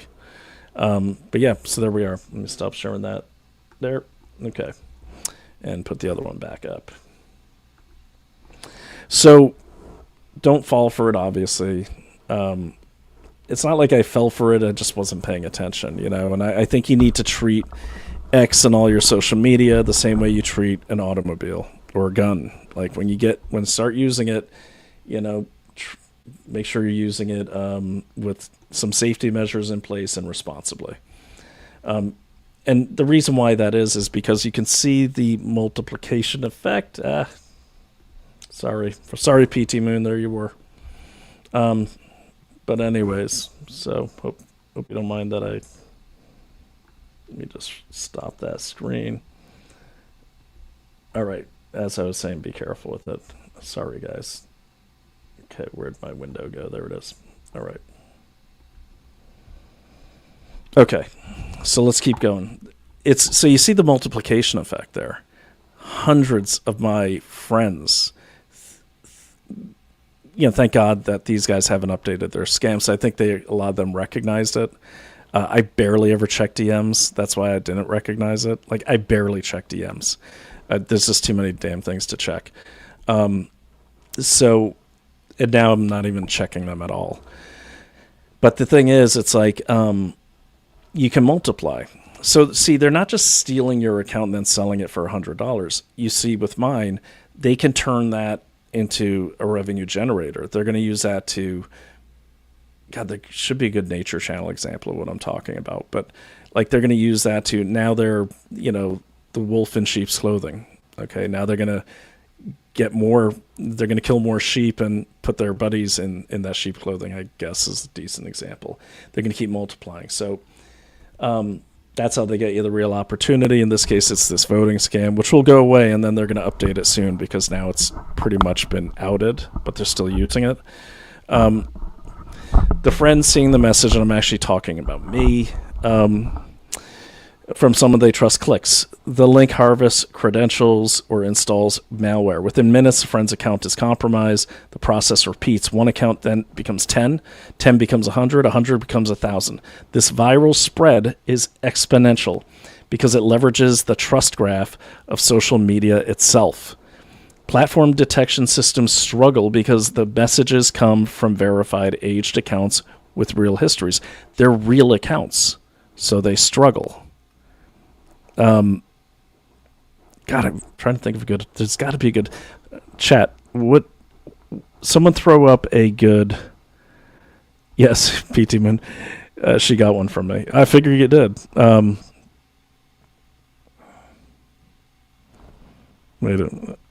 me see. Sorry. I'm in Queens, Woodside, Sunny Side Astoria. I thought I heard somebody refer to this area as the Communist Corridor. Queens? I always thought Brooklyn was the Communist Corridor. Like, it's crazy communists over there. And you've lived here for 43 years. Never heard it called the Communist Corridor. I think Brooklyn's bigger. I mean, I'm not in competition with you. I wish there were no communists there. But literally, you could walk down the street and all those bills that people post and stickers. There's so many damn communists, actual communist candidates. Like, it's insane. It's like communist core. And it's funny, the closer you get to the gentrified parts where all the trust fund babies are and the rich white kids, there's more communists. The further you go into the Ghana area or the Nigerian areas, where those are actually my favorite areas because that's where the good food is. But the more you get into those, you won't see that shit anywhere because they'll get their asses kicked. Like, there's a great video of when DSA was trying to rally in a neighborhood pretty close to mine, and it didn't go well for them. So PT Moon got one from me. It says, this came from your account. Hi, I wanted to share something with you. I saw every single one that went out. I read they use the same one, and it was actually all at the same time. So they've automated the process. It's amazing. Most of the NYC council are Marxists anyway. Yeah, but okay, I'm not going to get in this topic because I love this topic and I could talk about it all night. But if you go back to some of my episodes about the DSA and everything, the Democratic Socialists of America, the Trevor Loudon interview I did was great. But the DSA and the DSA hates the Democrats. They hate the Democrats. Like, they say on their website, they're basically using the Democrats, to get their people in positions of power and then get rid of the rest of the Democrats. Like, they hate Dan Goldman. They hate Hakeem Jeffries. And you think they like Hakeem Jeffries. He checks all the boxes. He's, man of color, as they say. He's Muslim. He's, I don't know if bald counts, but he's a Democrat. He's a lefty. Oh, they hate him. They almost burnt his office down. They hate him. the DSA hates the Democratic Party. So what I've said in a lot of my shows is, there's two active communist movements here. One's less communist, but you have the DSA with the PSL, the Party for Socialism and Liberation. I don't know what they're liberating from. One's PSL is like the more violent arm. They do all the ICE protests, and the DSA is more the grassroots. Most of it organized through Indivisible. But their goal is to destroy the Democratic Party and take it over. Okay, like the cuckoo bird, land in the nest and eat the eggs. That sort of, they take over the nest. That's their goal. The only Democratic part of the DSA is it's in their name. And just really quickly, check out my episode of Trevor Loudon, because we went into this. But in 1948, this is how Stalin took Czechoslovakia. He had Stalinist groups go in. He sent a few in to target the left, the existing left. The goal was to get the nationalist president out of power. They couldn't just do it because the Allies said, hey, Stalin, quit just taking countries. That's not cool, dude. You got to have free and fair elections. So he inserted Stalinist groups into Czechoslovakia in 1948 after the war. And they took position, their people took positions and won elections in key areas like law enforcement and intelligence. And they'd use those positions to target their enemies on the left. And then they'd replace those people with other of Stalinists. And then what they did to the right is they had another kind of party going, kind of representing as working class. And they said, they couldn't pull the, all Jews are bad thing that's going on the right now. So back then they targeted the Slavs. And they said, "Oh, those Slavs! I can't believe these people are here. These, they work with the fascists, And so their job was to break up the conservative right in Czechoslovakia, get them all warring with each other. Because some are like, I've got lots of Slav friends. Others are like, I hate those Slavs, And they kind of scuttled it, okay. And eventually, the DSA, Eventually, the Stalinists took over because they'd scattered the right and became the new right, and they scattered they just destroyed, in some cases, killed the left and took over the government that way. And then you had a completely Stalin loyal government in Czechoslovakia. What's happening here is, yet the DSA is taking over the Democratic Party, the DNC. On the right, what you have is what I like to call the tripolarites or the Duganites. You have these people who really are behind all of the anti-Semitism that, by my research, and I think I put a Substack out about this, the majority, 90% of the spike in anti-Semitism on the right came after October 7th. Like, you could look at like Elijah Schaefer's posts from 2024, like May 2024. Go to Elijah Schaefer's. If you don't know who he is, he's rabid anti-Semite. It starts as anti-Israel, then it's anti-Zionist, and it's anti-Jew, then it's like those damn Jews.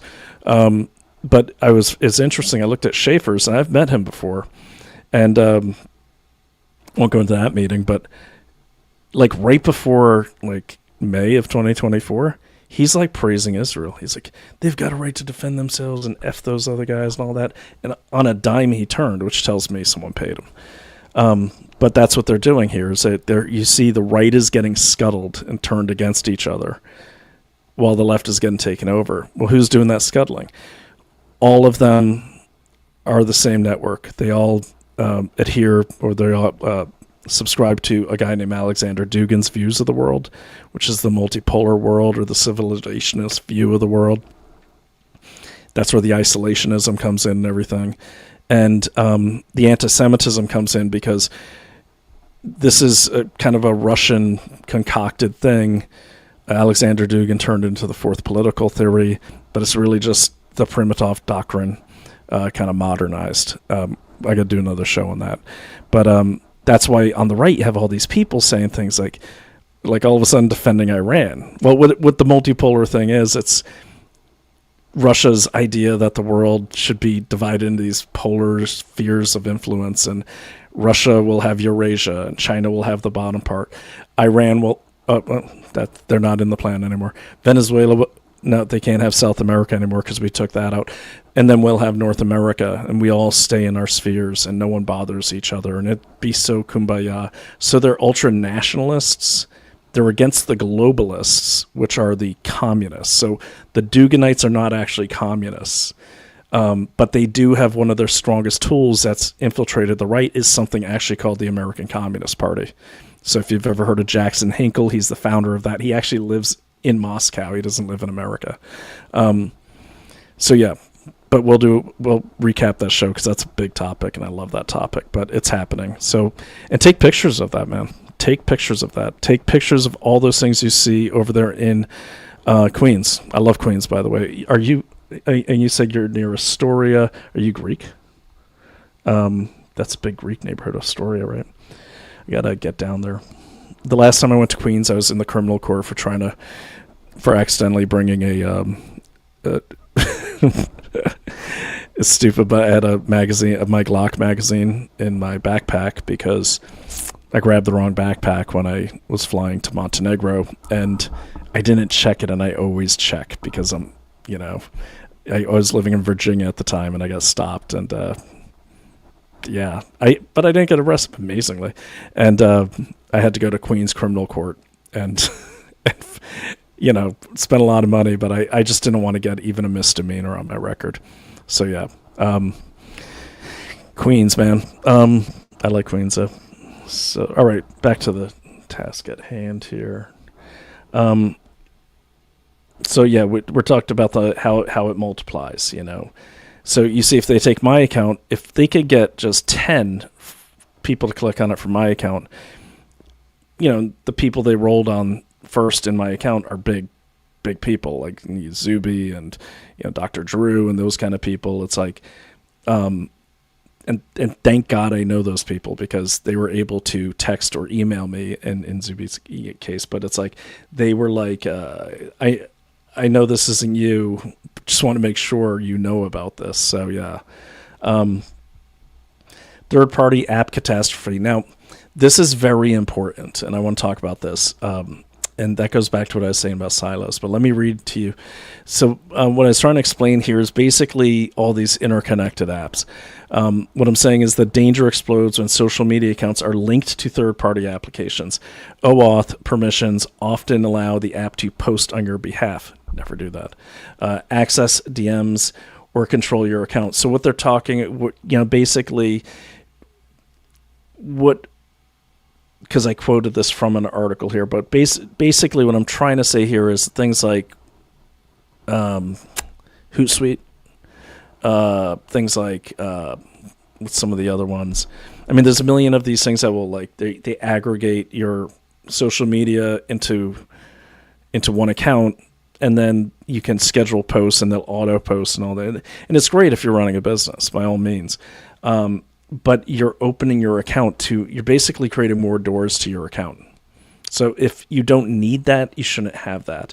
Or any apps like ThreadReader, all those. I'm not saying there's security issues with it, but all of those apps that you can connect to your X. If you don't need it connected, don't connect it. And, on that note, you should also see, you could go on your iPhone and see what has connections to your different apps. Check your subscriptions. You could be subscribed to things. You don't need it. So like on X specifically, what I'm saying here is, they can get in through the back door. So every time you connect an app to an app, you're creating a tunnel. Okay. And there's, security, but it's not great all the time. Scammers who hijack the primary account immediately scan for connected apps and use them to amplify the attack across platforms. I got to put quotes around that. Extract content data for SIM swapping, or drain linked financial accounts. One compromised X account connected to a crypto wallet, not mine, can empty it instantly. One Facebook account connected to a business tool can run fraudulent ads to the victim's entire friend list. And as those people know, that happened to me. The damage cascades across the victim's entire digital ecosystem. Okay, so here's where I talk about the Chinese. Now, I'm big on China. I'm always a big China hawk. Like, I've never looked that much into Nigeria until someone hit my account. Chinese cybercrime syndicates have deliberately migrated operations into Nigeria because it's less secure internet. We talked about this already. The Nigerians speak really good English as well. Plus, they're really cheap. And, they're really cheap. And, the Chinese, it's kind of like if for the Chinese Communist Party, because I think they have another intention here, and I write about this later on, but it's kind of plausible deniability. So there were just like 177 Chinese nationals rolled up in Nigeria doing this hacking, doing these scams. But again, China and Nigeria have huge relations going on right now.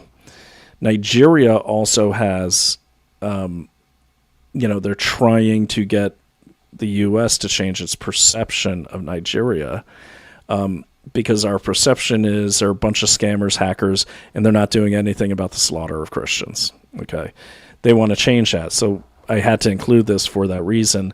It's not really tied, but it kind of is. I'll explain why in a second. So basically what the Nigerian government has done, they spent millions of dollars on a lobbyist firm called DCI. You signed $9 million contract with them in December. I think after we bombed them, we bombed those that terrorist group out there. So they signed $9 million contract with DCI Group to shape U.S. perceptions, counter negative narratives about Nigerian cybercrime, and quietly advocate for continued access to U.S. financial and technology programs, including X's Creator Revenue Share program. That's the thing I called out. This lobbying effort directly influences the United States and treats these networks as a serious national security threat. Okay, so here's the thing that really pissed me off. And I'll let you read the rest of this once I publish it. Let me remove that from the screen. And I'm just going to talk. Sorry. See, I've been hitting my desk so hard I've moved my monitor. What is that? Okay, I'm just trying to see. Oh, that's my light. This is my chopstick moving my light. Let me just move my camera here. I don't know how my camera... Oh, I know why it moved. I'm moving around so much. It's got auto tracking. So it's tracking me. Okay, here. That's so funny.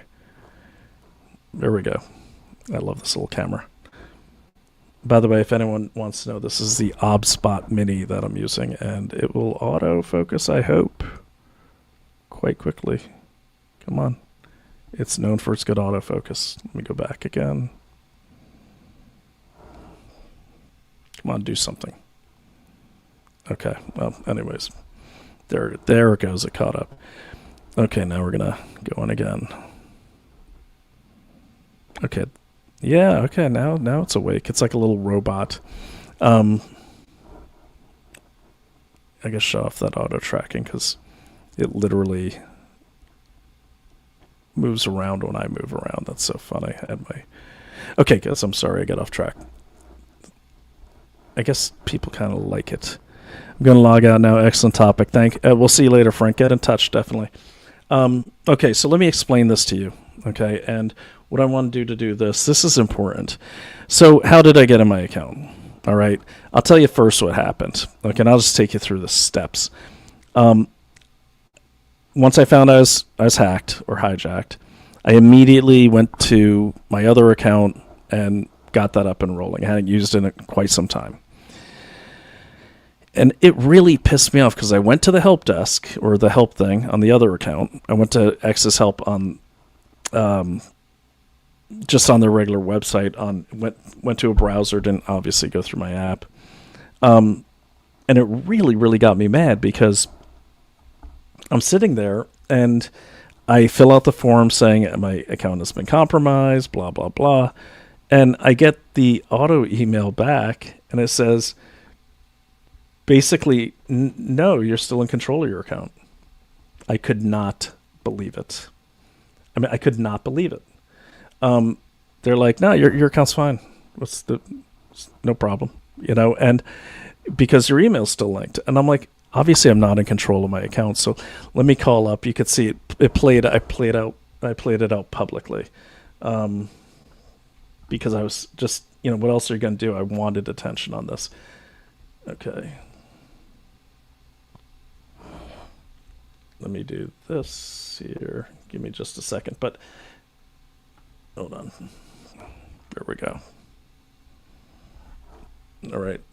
Welcome to self-production. By the way, I do finally have a producer, so it's going to be so nice to have some help running a live stream.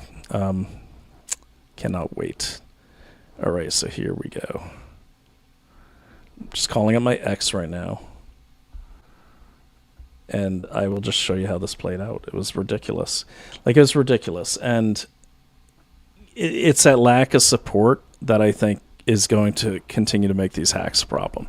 Because if they would just freeze my account, they could have shut off my account. I would have been happy. But it really pissed me off because I'm like, it's still saying verified.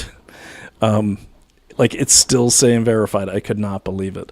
So just let me get over to, and so I was using @RealBrianO'Shea that whole week. And I'm live, so it's me. Okay. So let me share this.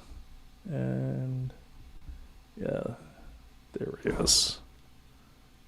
Yep, good.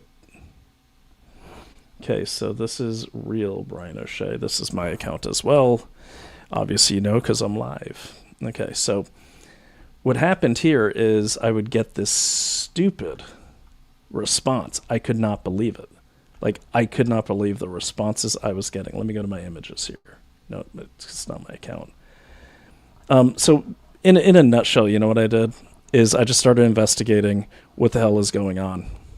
Okay, so this is, I turned this thing in 23 times from, and this is the response I got.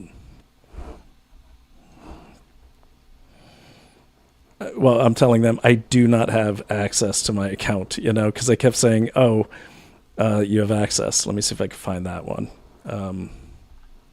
It was unbelievable. And when you turn in that thing, when you turn it in, you actually can upload screenshots to show, no, I've been hacked. So here's one of the screenshots here that I loaded, because this came to my phone. That's Nigerian country code, so Yeah. I'm the guy that hacked you. Pay me money. It came to my phone. I'm 23 times, and the response I get was just stupid. It was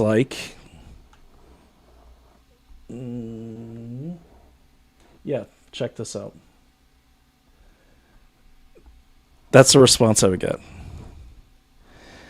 Thanks for reaching out to us. We've investigated your report, and it seems like you still have control of your account. If you notice there is suspicious activity on the account, please take these steps immediately. If you're having a problem with two-factor authentication, so by the way, when you click on this link, it's a dead link. Page doesn't exist. Change your password. The advice they're giving me is as if I had access to the account. And they're telling me, no, I don't have, my account's not hacked. What are you talking about? If you're receiving password, yes, see what I mean? And then they redirect you to the same page that I filled out the form that got me that response. It was unbelievable. And so that really I just had enough. And so, yeah, sorry. I was comparing airports too. I was not in a good spot. And even the bot, yeah, so then what happens, okay, this is the experience here. I said, so even more bots are offering to unlock my account. There is a vicious black market of hackers hacking, then offering to unhack. And what I did is I kept tagging him. Do not use DM function on X. I'm telling everyone what to do. But I also pointed out something important here. The verified check mark is supposed to say that you paid money and they checked you out and you're supposedly verified. Clearly, they're not verifying anything. They're just taking your money. I got my verification for another reason. that I can't go into legally, but it was part of a settlement. But do not use. So what I said is clearly it doesn't make a difference because X isn't verifying shit. For example, my verified account was hacked, and even after I canceled the verification, at Brian O'Shea SBI, which I own again, is still showing as verified, and it's a compromised account. Has been since April 26th. Yet X continues to show my hacked account as verified. Now I'm no lawyer, but to me this seems like fraud and also puts other users at risk. I wonder how many hijacked accounts are verified and are being used to scam legit X users. See what I mean? So this is like what day was that? May 5th. This is actually the day I got it. I was just getting mad. And then the minute you put out an email like this, okay, you get these yahoos. Heads up, Miles at Tech Z1. He can, hey, Miles can fix this, and Miles can, just like that doofus at the beginning of the show. You get all of these, and they're all the same people. If you look at all these accounts, they're all Nigerian accounts, okay, and they all follow each other. They're not really hiding it. Like if I just click down here on recents, okay, 23rd request, I put that up. Twitter, telling user to regain access that they, yeah. So anyways, I'm going off. Okay. And then, yeah, see these guys, look at that. I put this response out there and I get, you should contact Maven Tech Z. This guy says, oh no, this person, stay relaxed. By the way, that's a big tell. The Nigerians are always telling you to be calm, and they have this like Zen-like language. Stay relaxed. Stay not too stressed. You know, yeah, Macvin Tech Z will get you in. Like, these people are all in the network. Some of these are hacked accounts, okay? And you see them all here. So then, I tell you, the thing that got their attention, the reason I'm doing a show on it, is because, yeah, so these are even more. Look at that. Even more. Sally Tech. Like, they came in like wildfire. Okay. And by the way, just try it out. Just go on X and just say, hey, my friend's account got hacked. You don't even have to say, can anyone help me? You just say it's really terrible. You're going to get a ton of these. Okay. You're going to get a ton of them. So then you saw their response, and I said, I do not have control.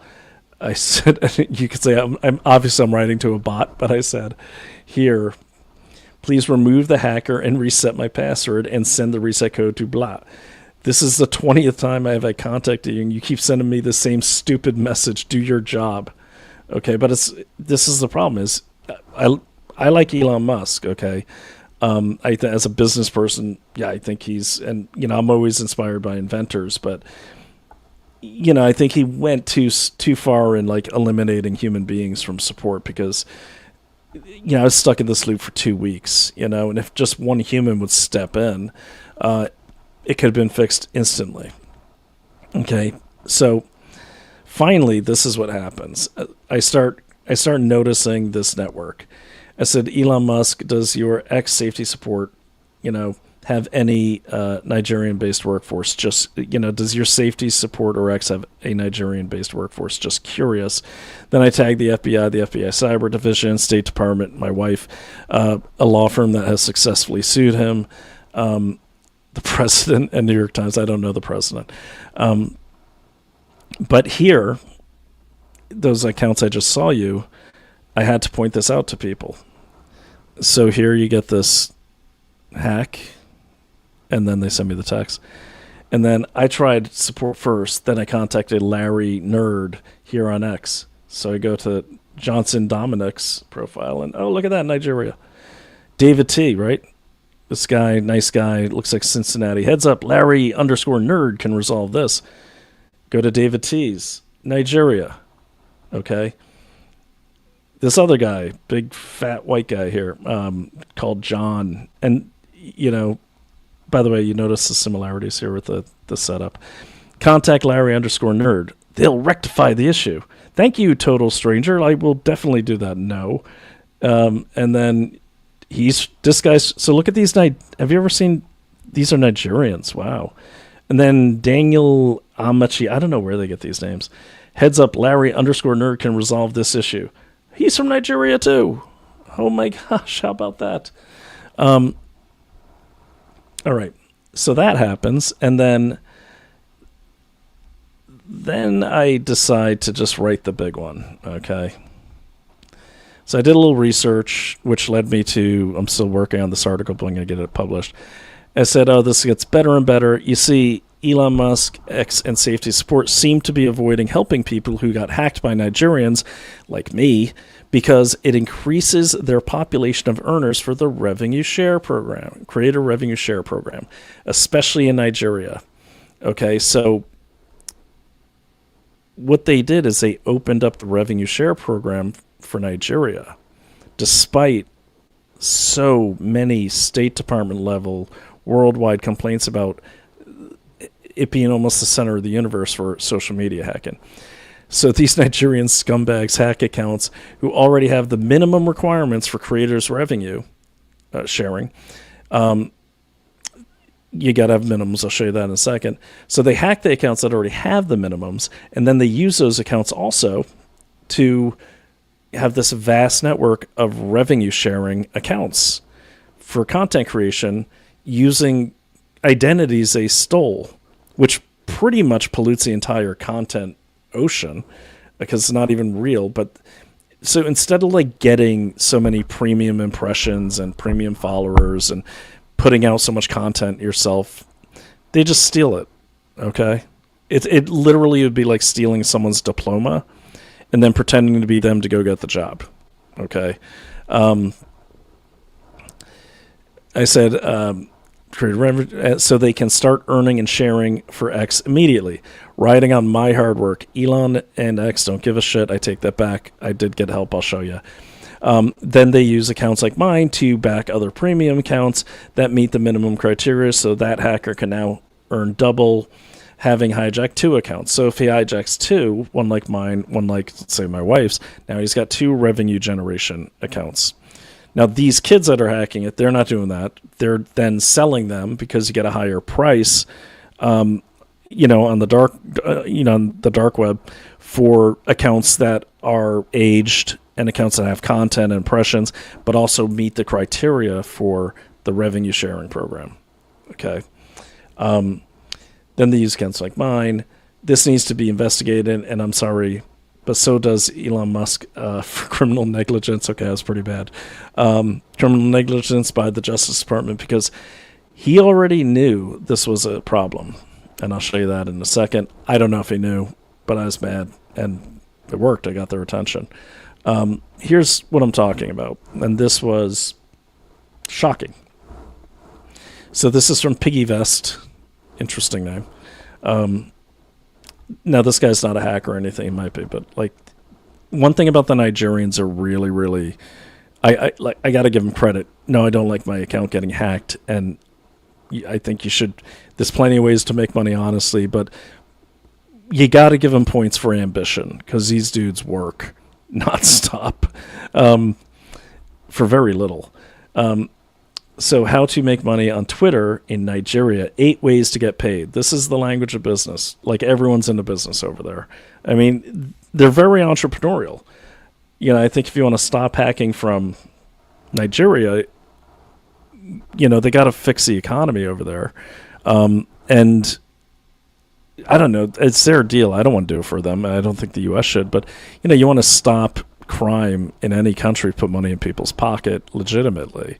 Give them a path to success. I'm not going all like soft on you here, but that is the best way to. That's how we stopped a lot of terrorism, was by showing people the path to being a hero in a way that doesn't involve strapping a bomb on your vest. So basically, he goes through the creator revenue share program. So you see here, if you look at this criteria, it's the most direct way to earn on X is by earning a portion of revenue the platform generates from advertisements displayed in the context of your content.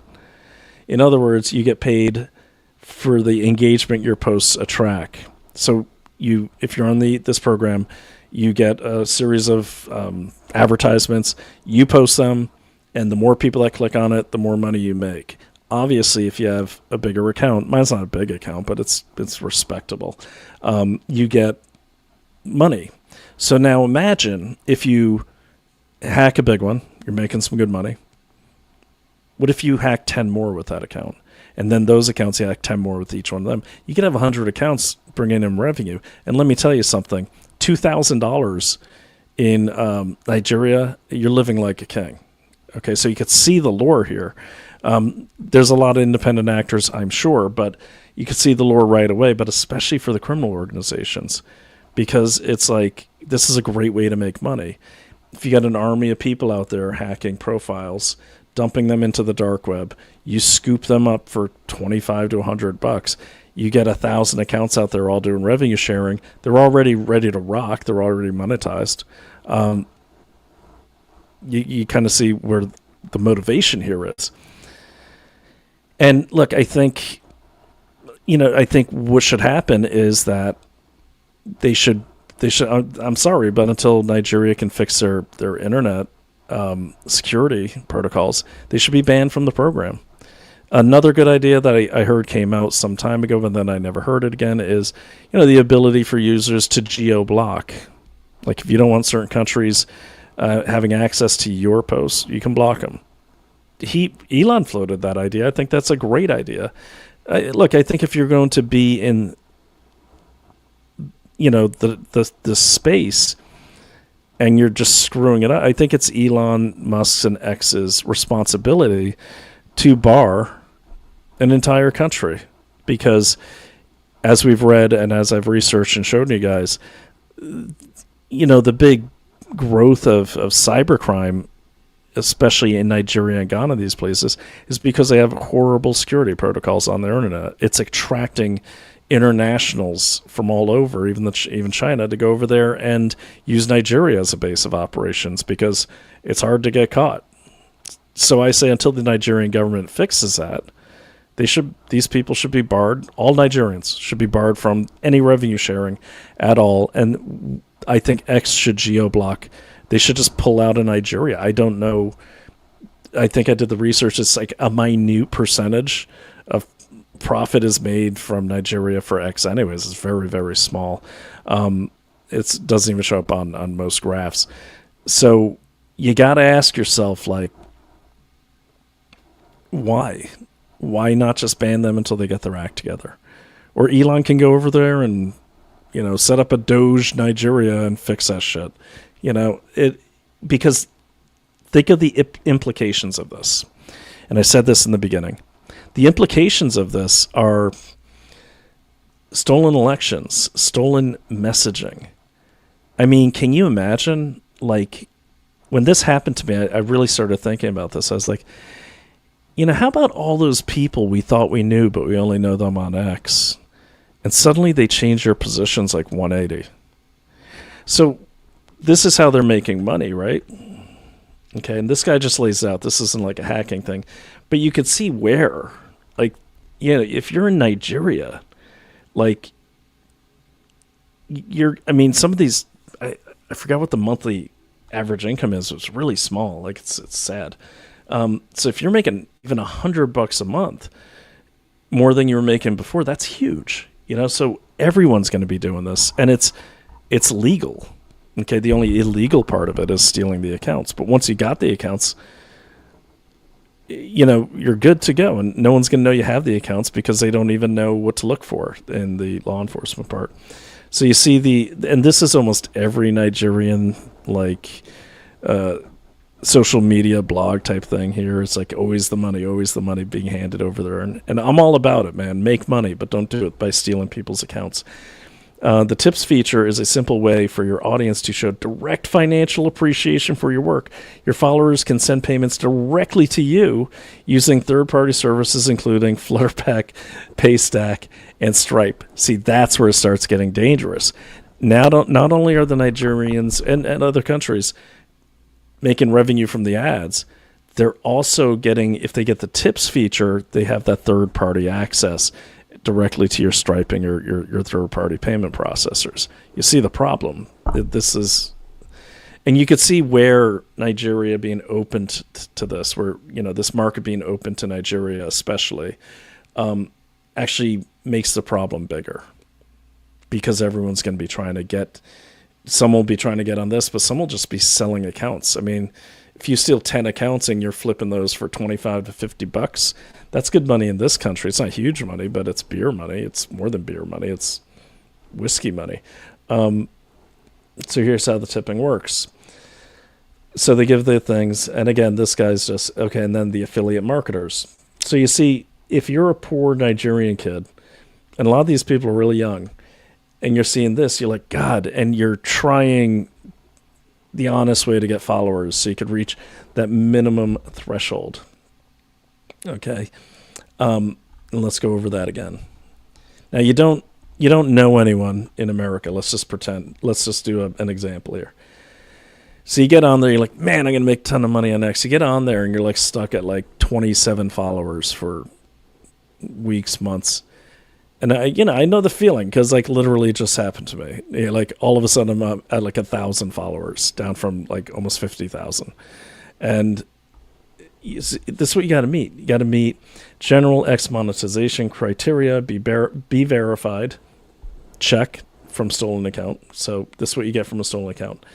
If you steal the account, okay, you meet the criteria. You just got to make sure that account has these things. Okay, so you get 2,000 verified followers, check. So what's that tell you? Anyone with over 2,000 verified followers is in the crosshairs. Okay, but you're also in the crosshairs because your account's worth something. You got to have 2,000 verified followers. You have to be verified, check. You have to have an active account for 30 days, and you have to be 18 years old. You have to reside in a region where subscriptions are supported, like Nigeria. Now, let's say you're in another country where that doesn't fit in that. Well, hack an account that is in those countries. Have at least 5 million organic impressions in the last 3 months. Check. And then adhere to the subscription creator terms. Okay, so the quickest way to get there is to steal someone's account. And then if you're not doing that, you just want to keep stealing accounts, you can flip those accounts. Maybe you're doing a volume business. Okay, so the way it's set up over there in Nigeria right now, it kind of goes like this. So basically that's what's driving it. Let me finish this tale here before I go too far off topic. Okay, so the Nigerians, you get that. They don't give a shit. Okay, and what I said is he knows about the problem, and here's why I said that. Okay, the reason I said that is because then I found this. This article here from the Gazette. Yeah, and this is on March 25th. Okay, let me share this screen. I was just reading to you guys. I wasn't sharing my screen. I apologize.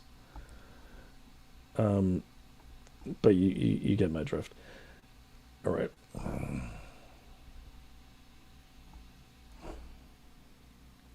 Not yet. Okay.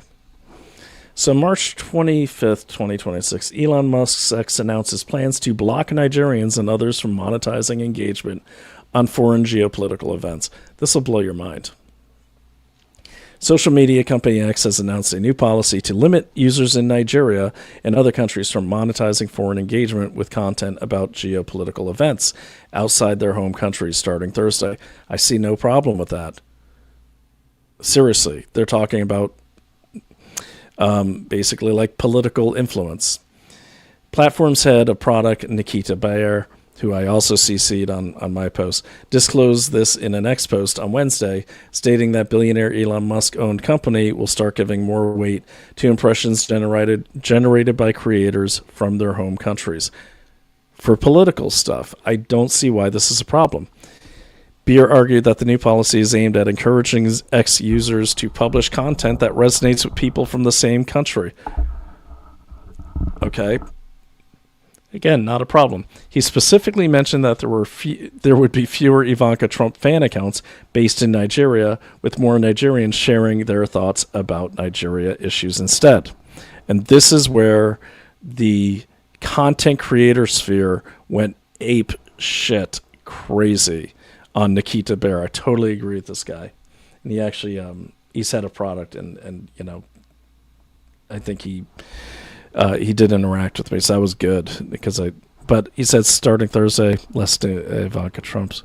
Yeah, so basically he said starting Thursday we will be updating our revenue sharing incentives to better reward content, giving more weight to countries and region, okay, from your home region to encourage content that resonates with people in your country, in neighboring countries and people who speak your language.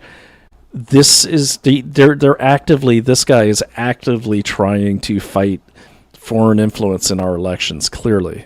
Okay, and my hat's off to him.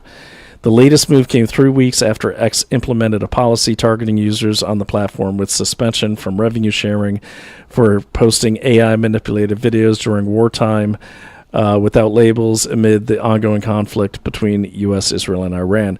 Yeah, no kidding. That is a good thing. They should be banned. They should be banned. You saw they're talking about the Iran war where people were showing like Dubai was on fire and all this nonsense.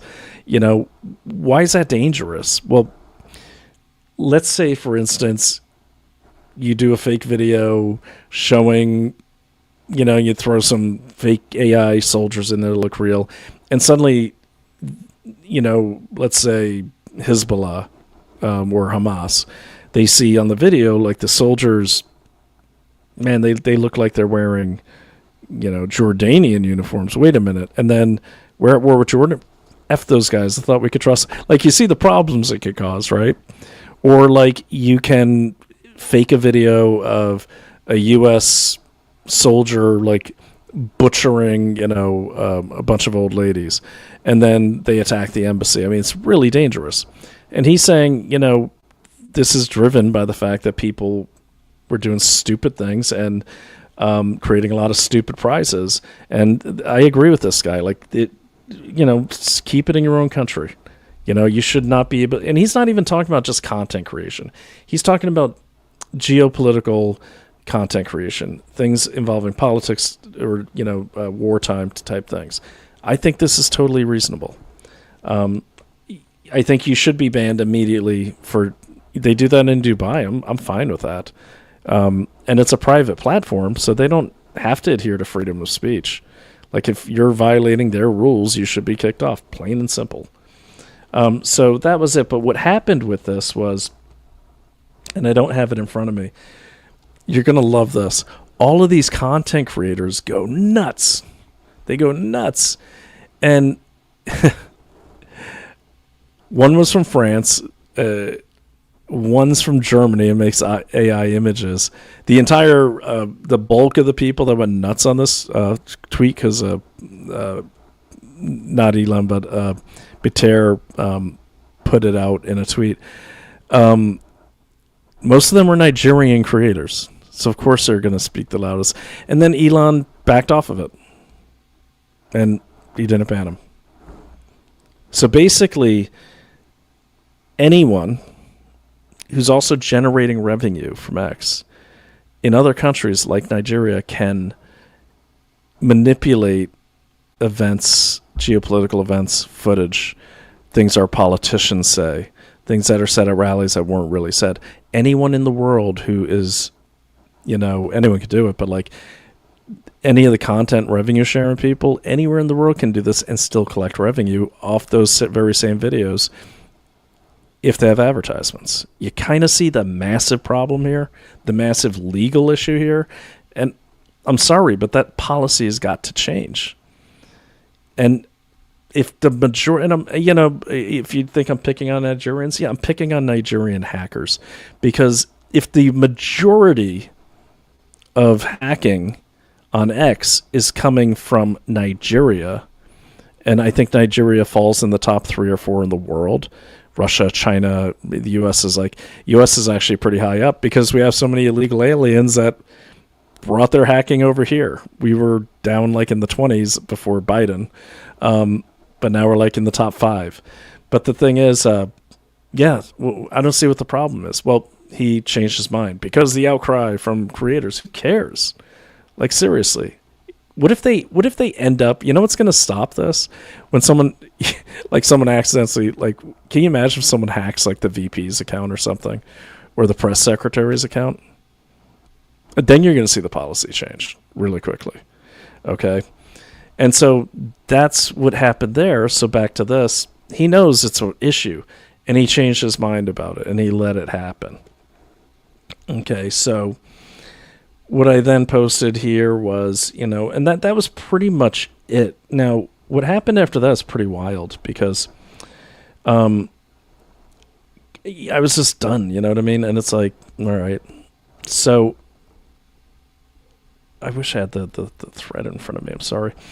So then what happened is I just started tweeting everyone. Then I CC'd all these people, Commerce, Duckov, Besant, Rubio, Donald Trump, State Department, Todd Blanche, Ivanka Trump, because she was mentioned in the article, FBI Cyber Division. Still wasn't getting anything out of that. So then I posted this to, hey, Wired and Wall Street Journal. This looks like a story you'd be interested in. And then that was at 9:16. So this started at 9:04. And then check this out. Amazing, right? All of a sudden, I get at 9:28, Allegra Jacquia, check your inbox. We've also suspended all the bot accounts. So this is the person that directly helped me. And I'm so grateful. Like, thank you. That's all it took. And she's actually, she's a real ex-employee. She's, I think, works under Bati or whatever his name is, but she does creators products. But apparently that got their attention. Okay. And she said, check your inbox. I did. The instructions to get back on were there. I got in. Boom. It was over. I was done. The nightmare was over. We've also suspended all the bot accounts on your replies. Thank you. Like, that's good business. That's good customer service. That took her maybe 10 minutes, and it's not her fault. Okay, I'm sure they have policies. But, I'm glad someone told her, or she just decided to step in and help me. And I got the email and was back in. And then this is really sad because then on the heels of this, like, people are like trying to get the same treatment, but yeah, that's what it took. So obviously the Nigerian thing's a big problem. It's going to continue to be a problem. Now here's where it becomes really huge problem. Damn it, guys, I'm so sorry. I forgot to share that tab. Okay, so this is what I was talking about. So I'll just run through that again. I started with this. That's what I was reading you about, the Nigerian profit sharing. That was at 9:04 on May 5th. I kind of showed like all these people from Nigeria there. I wonder what the community note says. User claims to be hacked when he was actually phished. Oh, shut the fuck. God, I hate community notes. Okay, yeah, okay, Captain freaking... I got a community note for not using the improper cyber term. What a loser. Okay, so basically, I just started posting all this stuff. I was mad, and rightfully so, and yeah, it just goes to show you. I mean, the squeaky wheel gets the grease. I posted things to everyone I could, and then look at that. 9:28. I'm in. What's the point? Well, you know what? I turned my rage into research, because what else can you do? Okay, as it's yelling and screaming, I kept submitting that form. But then I said, okay, how do you get people's attention? Well, you land on something that is sensitive to them. Okay, and you keep making noise. And even if you can't, you just keep making noise, but you have to tag as many people as possible. This seems like a very good person to me, and I've followed her on LinkedIn now, and she's legit. And she was on it, man. 9:28 from 9:04 to 9:28 after 2 weeks.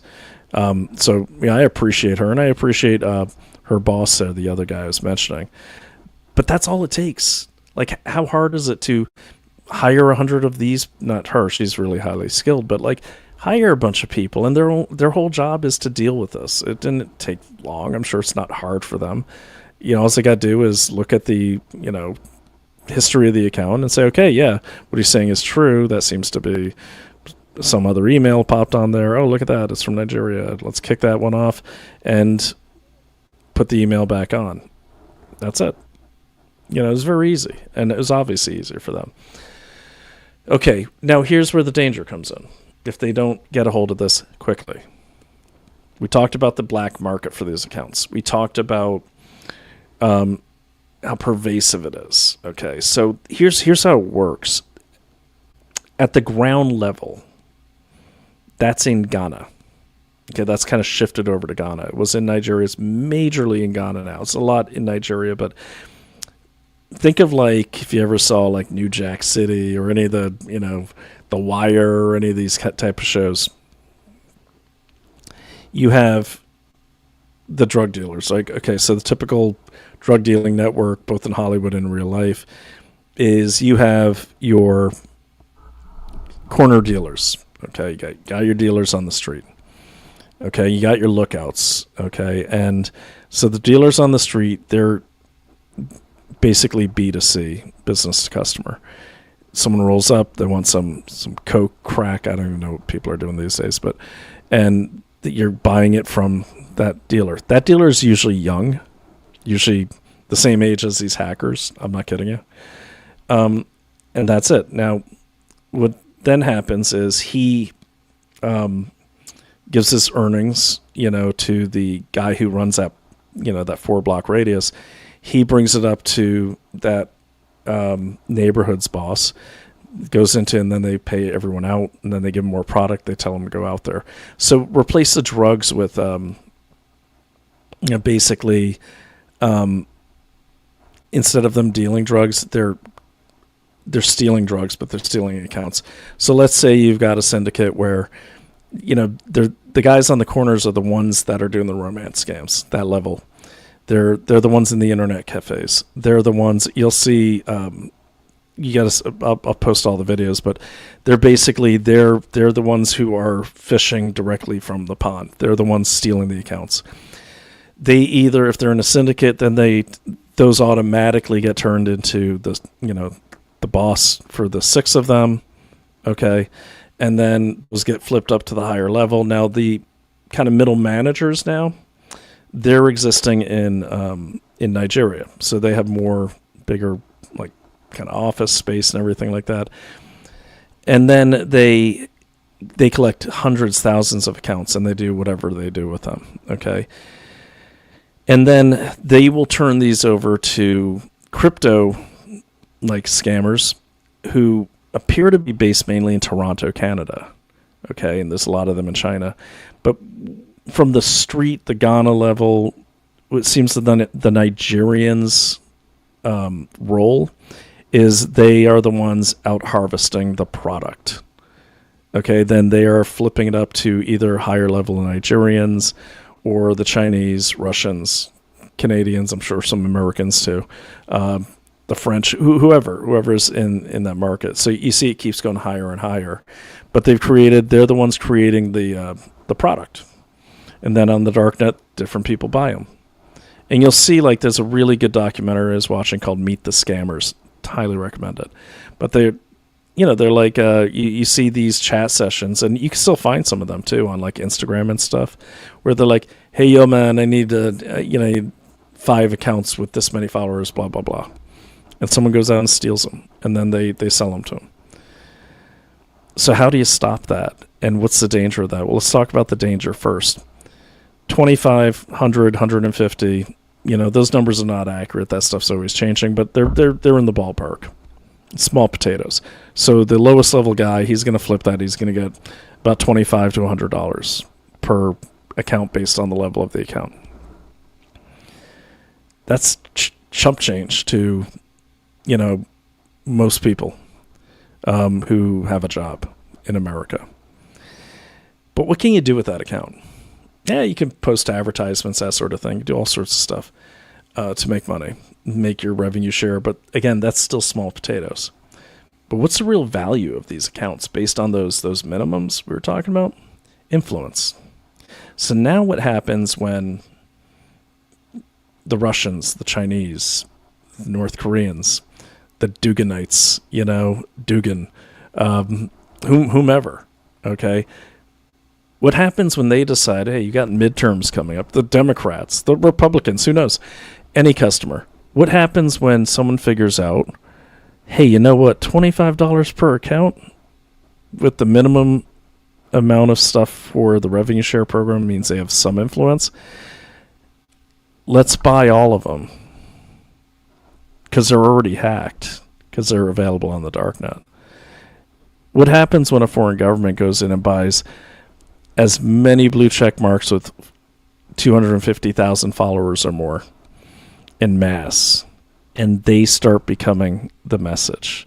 So now all of a sudden Brian O'Shea and I don't know, whoever else is influencers, pick your influencer. I'm not an influencer, but like, you know, let's say Ben Shapiro and who else? Like any big influencer, like you get all of them hacked, or you have good enough, and you've seen them, like good enough duplicates. But let's say you hack them all, or you hack the people just under their level, but you hack them in the tens of thousands. Or you buy them in the tens of thousands. Like, it's dangerous enough that they can drain bank accounts and everything. But when foreign intelligence decides this is a great place to get tons of disposable assets for covert influence, if they're not doing it already, I'm sure they are, that's a huge problem.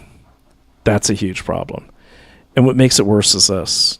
If they drain those people's accounts and create a bunch of fires, those people aren't going. The last thing they're going to be thinking about is recovering their Twitter account. They're going to be busy like trying to recover their life savings and everything.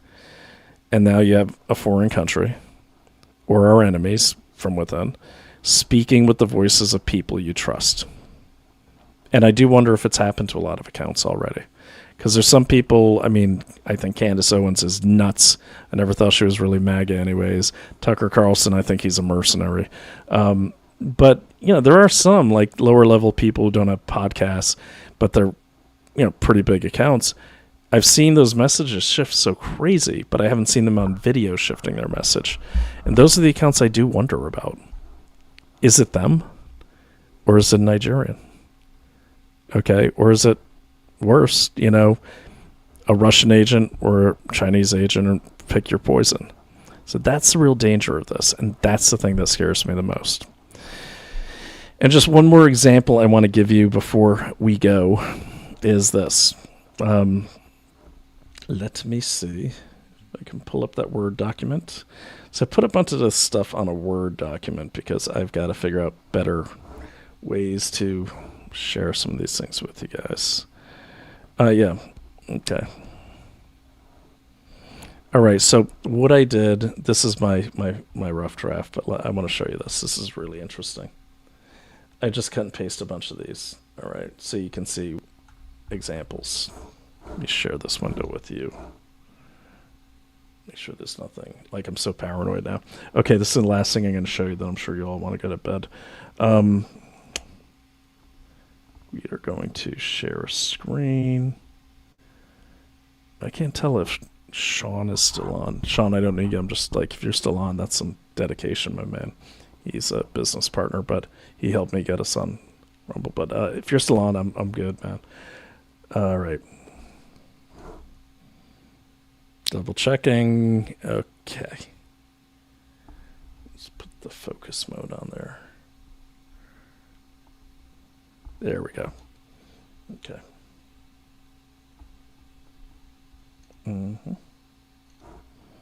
Okay, so this is kind of like my rough draft notes, so ignore those. All right. So I just started going through. I mean, there's too many, but I just want to give you some examples. So here's one. Tom Tuck No. So you see here, Joanne P., American flag, follow MAGA, hashtag MAGA, 65,000 posts.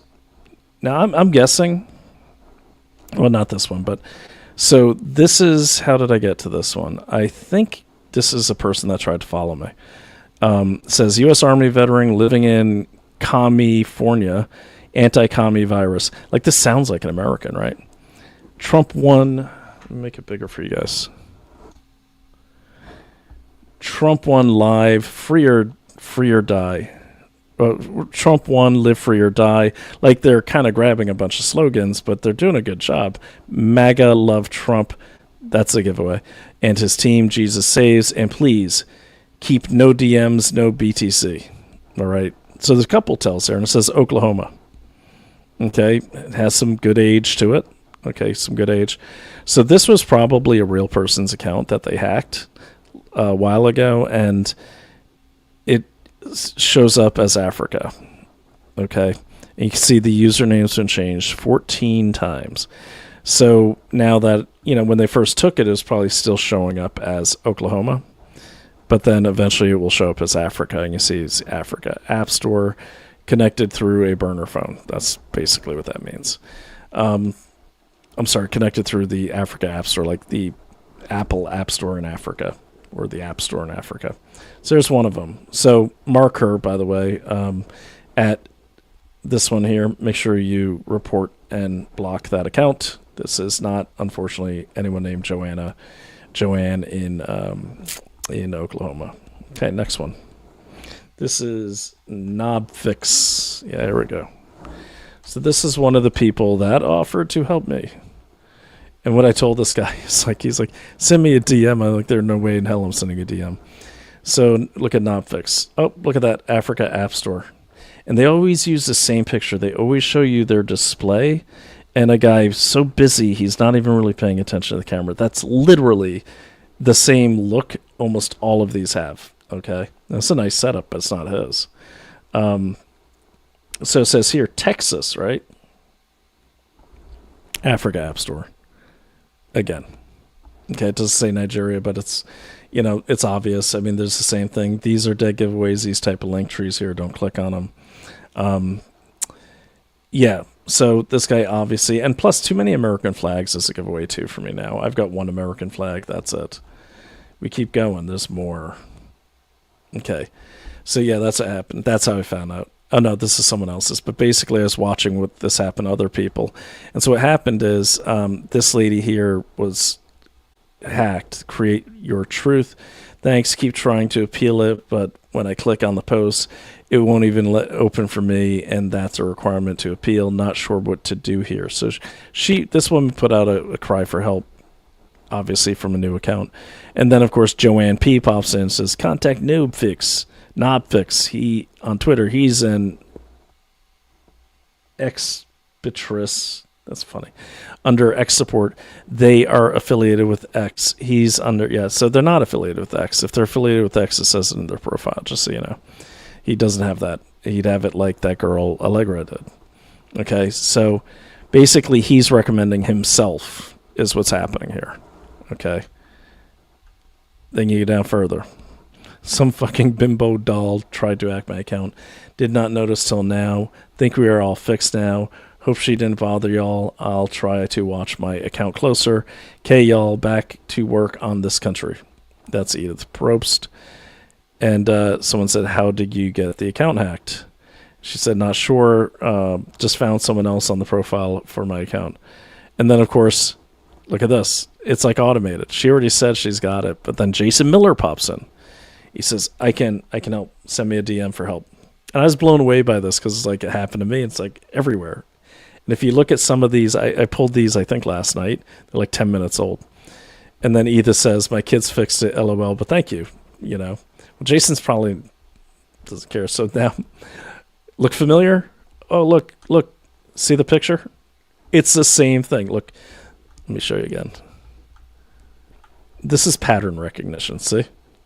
They show the display, and then they show the busy, hardworking hero of the internet who's going to get you back into your account. Okay, go down here. It's the same look. Yeah, there he is. That's Jason Miller, supposedly. Jason Miller hard at work. Look at that. He's hacking in. He's going to fix it for you. And as you can see, he's in North Carolina, USA. Okay. Meta, cybersecurity expert, account recovery, tech specialist, helping clients restore hacked, disabled, suspended, trusted service. No free service. Again, that's not something an American business person would say because it's understood. Don't know where he's from. Okay.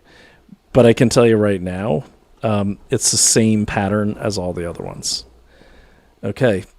And then here's where it gets better.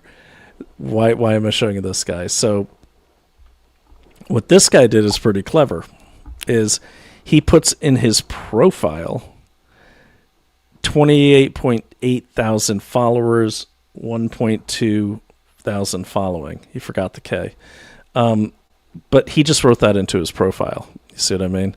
He actually only he's only following 9 and he has 1 follower. Okay, but when you see him on the scroll, you're like, man, that guy's got 28,000 followers. Okay. Now, this is an actor. Obviously, you've probably seen that guy's face. Here's another indicator here. Look how quickly he joined. So what it is Jason Miller, okay, who also joined in May of 2026. That's also probably whoever Jason Miller is. He sets up the recommenders. These guys recommend Jason Miller to people who mention hacked in their things. Go into the Heartthrob, there's profile, go to his followers. Oh, lo and behold, there's Jason Miller, of course. And then your Daily Devon, 1 follower, 4 following, May 26th. And this is kind of how you know it's a syndicate, because they have these surges of hacks all at once. Like there's been a surge of them. Devin Besant, followers, Jason Miller's top follower. Same thing. Okay, then who's this next one? This one's funny. Not Elon Musk. Let me just... His actual username is not Elon Musk. Yeah, this one. So, they're even spoofing Elon Musk across the board. I know we've all seen that. That's not news. So, not Elon Musk. Team Elon, they joined Nigeria-based account in Nigeria. So, the Nigerians are... Well, they're not... He's saying not Elon Musk, but it's funny. But this one again says Jacksonville, Alabama, Nigerian App Store, Nigeria. 2 username changes. Again, this is an aged account. It was probably stolen some time back, and that's why it's now showing up as Nigeria. This guy's one of my favorites. Sunmonarch. Okay, joined 2019. Now this looks like kind of a salty old American hanging out, and he was actually following me. Not anymore, because I blocked him. And these are probably the people following you that are collecting on you and collecting, stuff about you for them. It's a quick process, but still. This guy's in Nigeria. 2 username changes, same old thing. Okay, now the reason he's showing an older and more aged account is because this is probably a stolen account. So the ones they make that are organic, they're going to be like fresh. The ones that are stolen, they're usually going to be aged. And so if you've ever you see, at 3 a.m., who are you? Like, seriously, that was October 21st. This guy tried to contact me. Okay, here's another one. Sandra Riley. Hello. Like, this is to me, I don't even know when that was. Had to be since April 27th, August 27th. Yeah, August 27th. So check this out. Caregiver, New Jersey, USA. Okay. Followed by local MAGA, Matt Barrett, and a bunch of other people. 177 followers. She's following 7,400. Here's a good tell. Typically on social media, a pretty girl like this is going to have way more followers than she's following. That's normal. Okay. A pretty girl like that is not going to have just 177 followers. Okay. It's just if she's a real girl, but she's not. Okay. So again, account based in Nigeria. There we go. And this is interesting. Connected via the United States App Store. I didn't go that far on this. I don't know if they're doing that with a VPN, but the account's based in Nigeria, or it means that this person is in the United States living here illegally, or legally even, but they came from Nigeria. That's where the account was set up. And I'm pretty sure she didn't come from Nigeria. Okay. This guy here, he's like, hey, send me. I said, there's no way in hell I'm sending a direct message. That was what I posted. Because look, Africa, West Asia. All right. Just because I said hacking. Now, if you look at this guy's account, He's done a fake building with some really bad AI to make it look like Brian Tech Savvy Web Solutions is a big thing. You can't find out any business that even exists under that name. And the account's based in Africa. But he says it's in New York. Amazing. Same weird little things here. Okay, so now this is interesting. This poor guy. Whoever hacked my account, very likely Coach Hannah Ray. That's where I'm going to get into the coaches. Keeps posting in my name, Sasmandas a fraud. Give her love. Okay, so basically I think he probably got hacked by the same person I got hacked by, because then they take his account and they start like promoting this Coach Hannah Ray. Okay, I'll show you what I mean. The dude who stole Duke's account keeps posting nonsense that the doctor would never put out there. So this is the doctor's friends. It won't be long before he says that Andre Roux is the greatest violinist of all time. I don't know what they're talking about. But you see here, crypto has been such a real blessing. Just yesterday, I got the keys to my new home, and today I got myself a brand new car. This feel crazy. Faith, grind really do pay off. Forever grateful for my coach _ Hannah Ray. Okay. There it is. That's Coach Hannah Ray. All right. So this is the first account that my account promoted after it got hijacked. And, I was still there. These are all the other people that were hijacked who posted the same message. I don't usually share about my investments, but really need to give a huge... I'm happy to share that I just got myself a brand new car. I'd like to take this moment to thank my coach, Hannah Ray. I don't usually share about my investments, but I really need to give a huge shout out to Coach Hannah Ray. And I know Carl. This is so sad when I saw him there. He's a really good guy. I know him very well. I've been putting off work and putting a lot of work in crypto, and it's really paying off. Got a new car. Now, what you'll see is some of these images, they start repeating themselves. But isn't this sad? And they're all Coach Hannah Ray in this case. Go down further now. Okay. Posting, she says, okay, message I got from Nanindi, which I am posting on her behalf since she has been blocked. This is another person that got hijacked, and then they're promoting these crypto people. Okay. So this is back to the doctor, and he says, crypto, they're saying the same thing. Crypto has been such a blessing. And if you just put in your X search bar, crypto been such a blessing. You're going to see them all. Okay. And then he says, basically what happened here is he got a text like I got a text. Hello, you scum, you hacked my account. You can pay to get it back. $200 and you will have it back. Deal? And of course he didn't do that deal. Then here's another. This is Coach Mim. Same thing. You start to see the similarities here. Okay. This is another one that has these fake crypto things and tries to lure people in. So other hacked accounts are posting here. Now this one's funny. This person's barely even hiding it. They call themselves Scam Queen.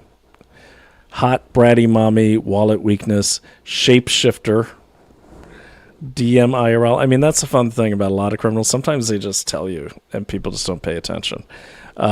Nigerian App Store, last seen on May 26th. But this person's saying it, Scam Queen. And you still see people reposting and sharing her stuff. She's not in Chicago. She's in Nigeria, and it's not a she. Okay. Yeah, I'm not going to get into this one, but it got kind of weird too, because then there's weird people trying to pay girls for, to show them pictures of their feet and all that. I mean, it took me down a dark path. I was like, what is going on in the internet? I'm not going to show. It's not gross or anything. It's just this fat guy is dangling out offers of money for girls to show him pictures of their feet, but only if they're feet that have like fake cat fur on them, like they're a cat. Like I was like, that's when I stopped the other night. I'm like, oh, Jesus. So like, okay, and then it also seems to be a thing in the like these sporting accounts. I think these are actually Nigerians who moved to the United States. They actually have legit accounts, but they're using the same language. Let me share this with you. So here's one. Now, I looked through this is kind of a legit account. Yes, he has a Nigerian flag, but he's actually in the United States. I checked all that. And then all of a sudden, this guy back in March says, hey, I made this just for you. You see he's got the URL there. Of course, you don't click it. Click the above link and win a free house in Beverly Hills. Okay. Here he is again. Crypto has been such a real blessing. Sound familiar? Just yesterday, I made a profit of $120,000. Today, I'm walking into my first home. Well, I can tell you didn't buy that home for $120,000. And then he has a link here, but if you notice, it says sanfranchronicle.com. So, dead giveaway, obviously. It's not the San Francisco Chronicle. Because, and you know, if you're not, just don't click on any links on X. I mean, I'm sorry. I would not, I'm probably never going to click on a link on X again, ever, unless it's my own tweet. And this is what he says this guy says he works there. And I checked it, and there's a lot of things you can check for that. So we don't have to go through them all, but you guys got the idea. So like basically they're selling, it's a big market. Your profiles are worth a lot of money. If you got 2,000 followers or more, you're in the market, but they're all worth money to them. And you know, I would definitely recommend, just so you always stay alert on it. Just Google like hacked. Okay, I mean, just Twitter search hacked. You're gonna see so many. And in my opinion, look, I appreciate his employees getting me back in. I think it's sad it took 2 weeks and a ton of work and screaming and yelling to get that far. But I will say he has a service, Elon Musk, to his users. And the very first users who generate the most income for him are Americans. And we also provide him protection from lawsuits under that, what is it, Section 230 or whatever it is, or 203. You know, I'm sorry, but he should be getting leaned on by the FTC, okay, the Federal Trade Commission, to make this his priority. Because this is a financial pandemic targeting the U.S. because we have the most money to spend. We're the juiciest targets. So what I'm saying is something needs to give here. But like, if you're getting special government treatment, you should be held accountable for protecting Americans and protecting the American town square, which kind of is Twitter. Online anyways, or X. And so that's where I land with this. So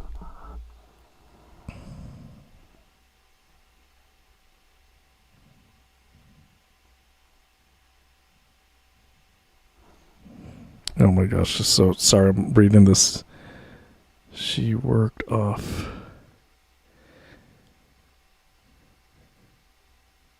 Wow, that's so weird. I got the weirdest message. Check this one out. This is somewhere on. And I got another one too. I wonder if these are. Okay, you guys got to see this. This is funny.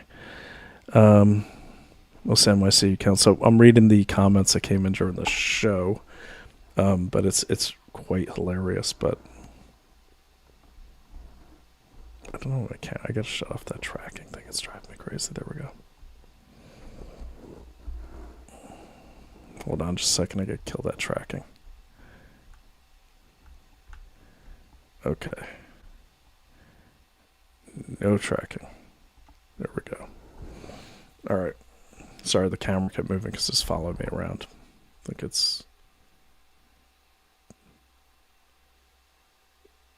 Yeah, I think we're good. No, we don't need anything. Okay, so yeah, so while we're doing this show about this topic, let me just read this before I put up a very...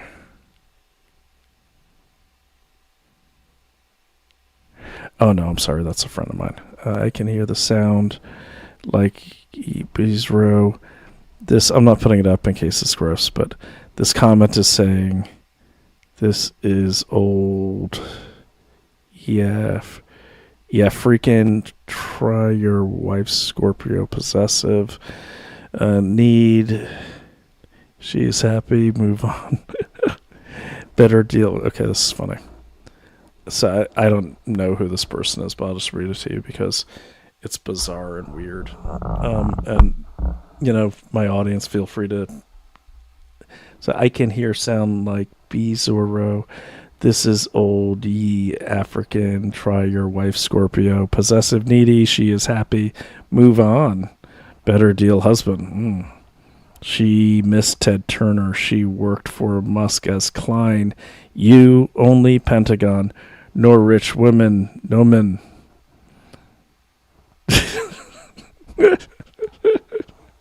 I could literally make like I'm literally gonna turn that into like a song on GarageBand or something. Those are my lyrics, so I appreciate it. Me fair laugh. Let me read it again. I can hear sound like a Bizarro. This is old, yeah, African, try your wife, Scorpio, possessive, needy. She is happy. Oh, I think it rhymes. Move on. Better deal a husband. She missed a Ted Turner. She worked for Musk as Klein. You, only Pentagon, no rich women. Peace out. Amazing. Amazing talent there. Amazing talent. Me fear laugh.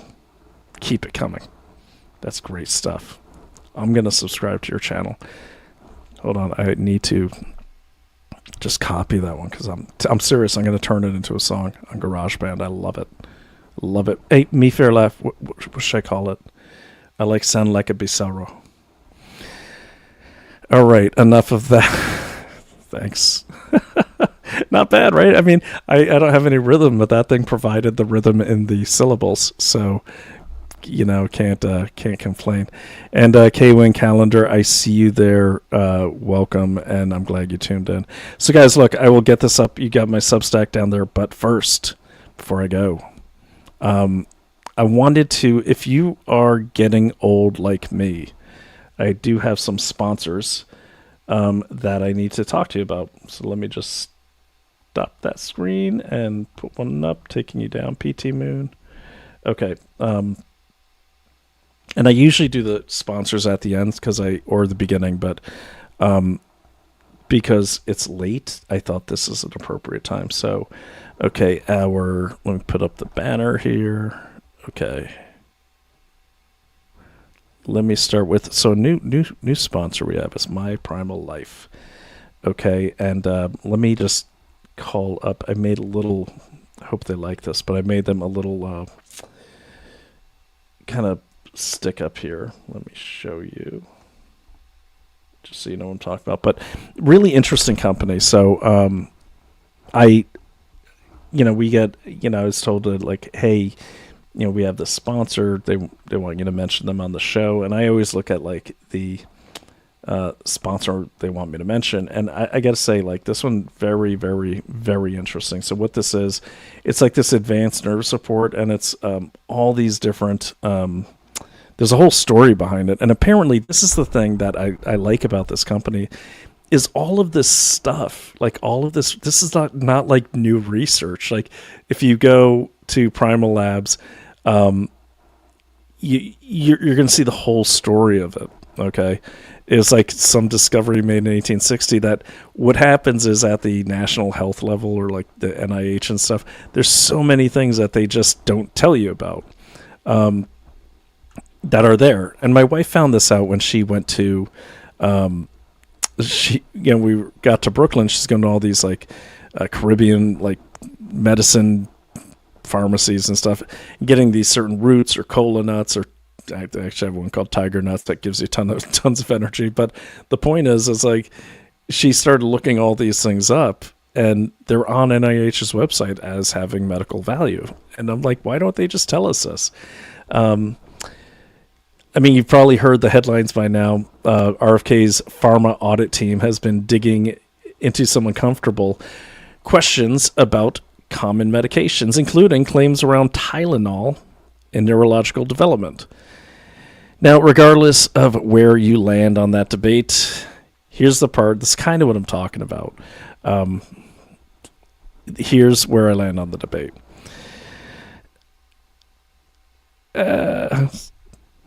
Sorry, I do have a script, but I like to put my own spin on it because I actually have started taking a lot of this stuff. It's almost like fixes a lot of things, but hold on, there we go. All right, here's the part that should make everyone pause. Multiple studies have raised concerns about acetaminophen, the active ingredient in Tylenol, and this is true. And this has always been a problem. Okay, and if my dog knocks down my camera... Okay, hold on. Sorry, guys. Come here. Okay. He was getting lonely. All right. I got a job to do, buddy. Hold on. Let me just get my... All right. Everyone meet Loki. All right. So where were we? Now, regardless where you're... Okay.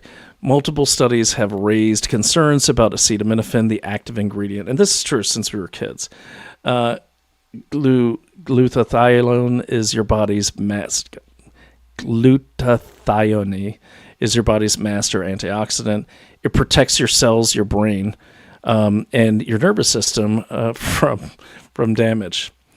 And when those levels drop, your nervous system, your nerves don't fire the way they used to. This is true. And this stuff is really good too. And it's actually really well priced.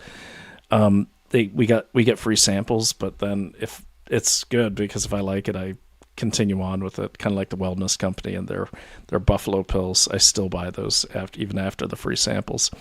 But basically, your nerves don't fire the way they used to. Signals weakened, repair slow down. By signals, they mean you ever have like brain fog, especially if you're over 50, like me, and you get brain fog, and it tends not to go away as you get older, you know. And I used to think that was just like, okay, well, I guess I'm just getting old. But it's like, no, it's because you have some deficiencies in your body. And that's what they're talking about here. That's when people start feeling the burning, tingling, and numbness. So it's scary. If you start having these slow signals, it could lead to the numbness and all that stuff. And then here's the bigger issue. Tylenol isn't the only thing that drains antioxidants from your body. I didn't know that. I'm never taking Tylenol again. Ultra-processed foods, environmental toxins, chemicals, in hygiene products. We've talked about those many times. In hygiene products, plastics we use every day, we find a lot of those even in water. It all adds up. And most solutions for nerve pain, pills, creams, and TENS machines, and so on. They try to mask the pain. And she's right. I mean, they do just mask the pain, but they don't replace. Okay, buddy, I gotta put you down. You're all tangled up in my wires here. There you go. Okay. Where were we? Okay. They don't replace your nerves. They actually, so basically the things that you're masking the pain with, they actually make things worse over time. And what you really need is to repair the nerves. And that's really what advanced nerve support's all about. Okay. And here's the good news. There's specific minerals naturally occurring straight from the earth. This is what I was talking about, that our medical professionals have always known about, that help restore nerve strength, protect nerve cells, and calm that constant buzzing, burning, and numbness. So scan the QR code. There's a whole really good video on it. I watched it. This is a trusted code, just so you know. I'm going to scan it right now so you know that it is safe. And there we go. Yep. It's going to take you to that video that talks about the product. Okay, and that's when they get into the history and all that. So it's definitely worth a watch. And there's some good products on here, and I'm actually going to reorder them. So just scan the QR code. It's just going to take you to a video, and you could either watch the video or read the PDF. But if you go to the PDF, that's where you can order some of these things. So really, what you really want to do here is like, as you're getting older, you want to make sure you're getting everything you need, because you don't have to get old that quickly. So if you look at some people, they're like in their 60s and they look younger than people in their 40s. If you look at some people in their 40s, they look older than they should. And I've seen this a lot lately, and I think a lot of it is caused, and they're kind of showing it here. It's, a real big problem because people aren't getting enough magnesium or that's what they're talking about here at Primal Labs. Something I've been thinking about is that we've been having these conversations.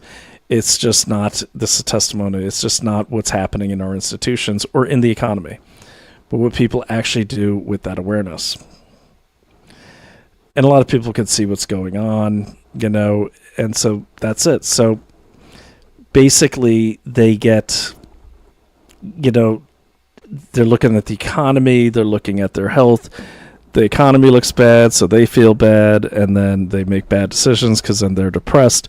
Their joints ache, that makes them more depressed. And so that's where we end up going, is we, don't know what to do. We don't know why we feel so bad. And a lot of times it's just because you are missing some minerals that naturally occur, but the right kind of mixed together. Give it a try. Definitely.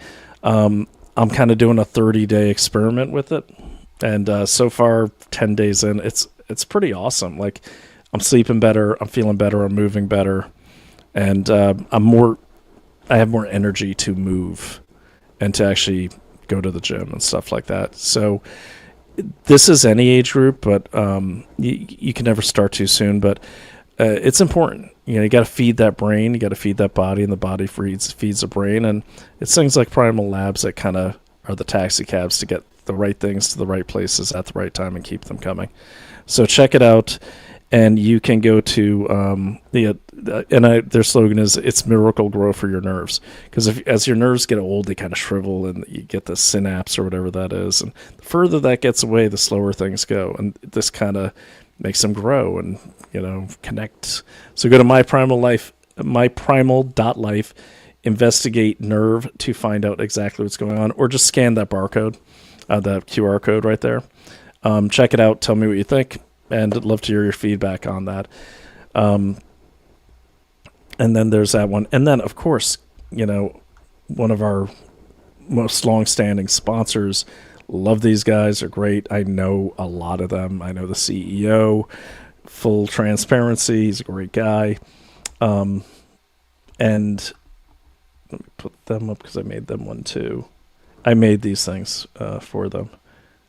Image file. There we go. And yeah, I love these guys. Okay. The Wellness Company.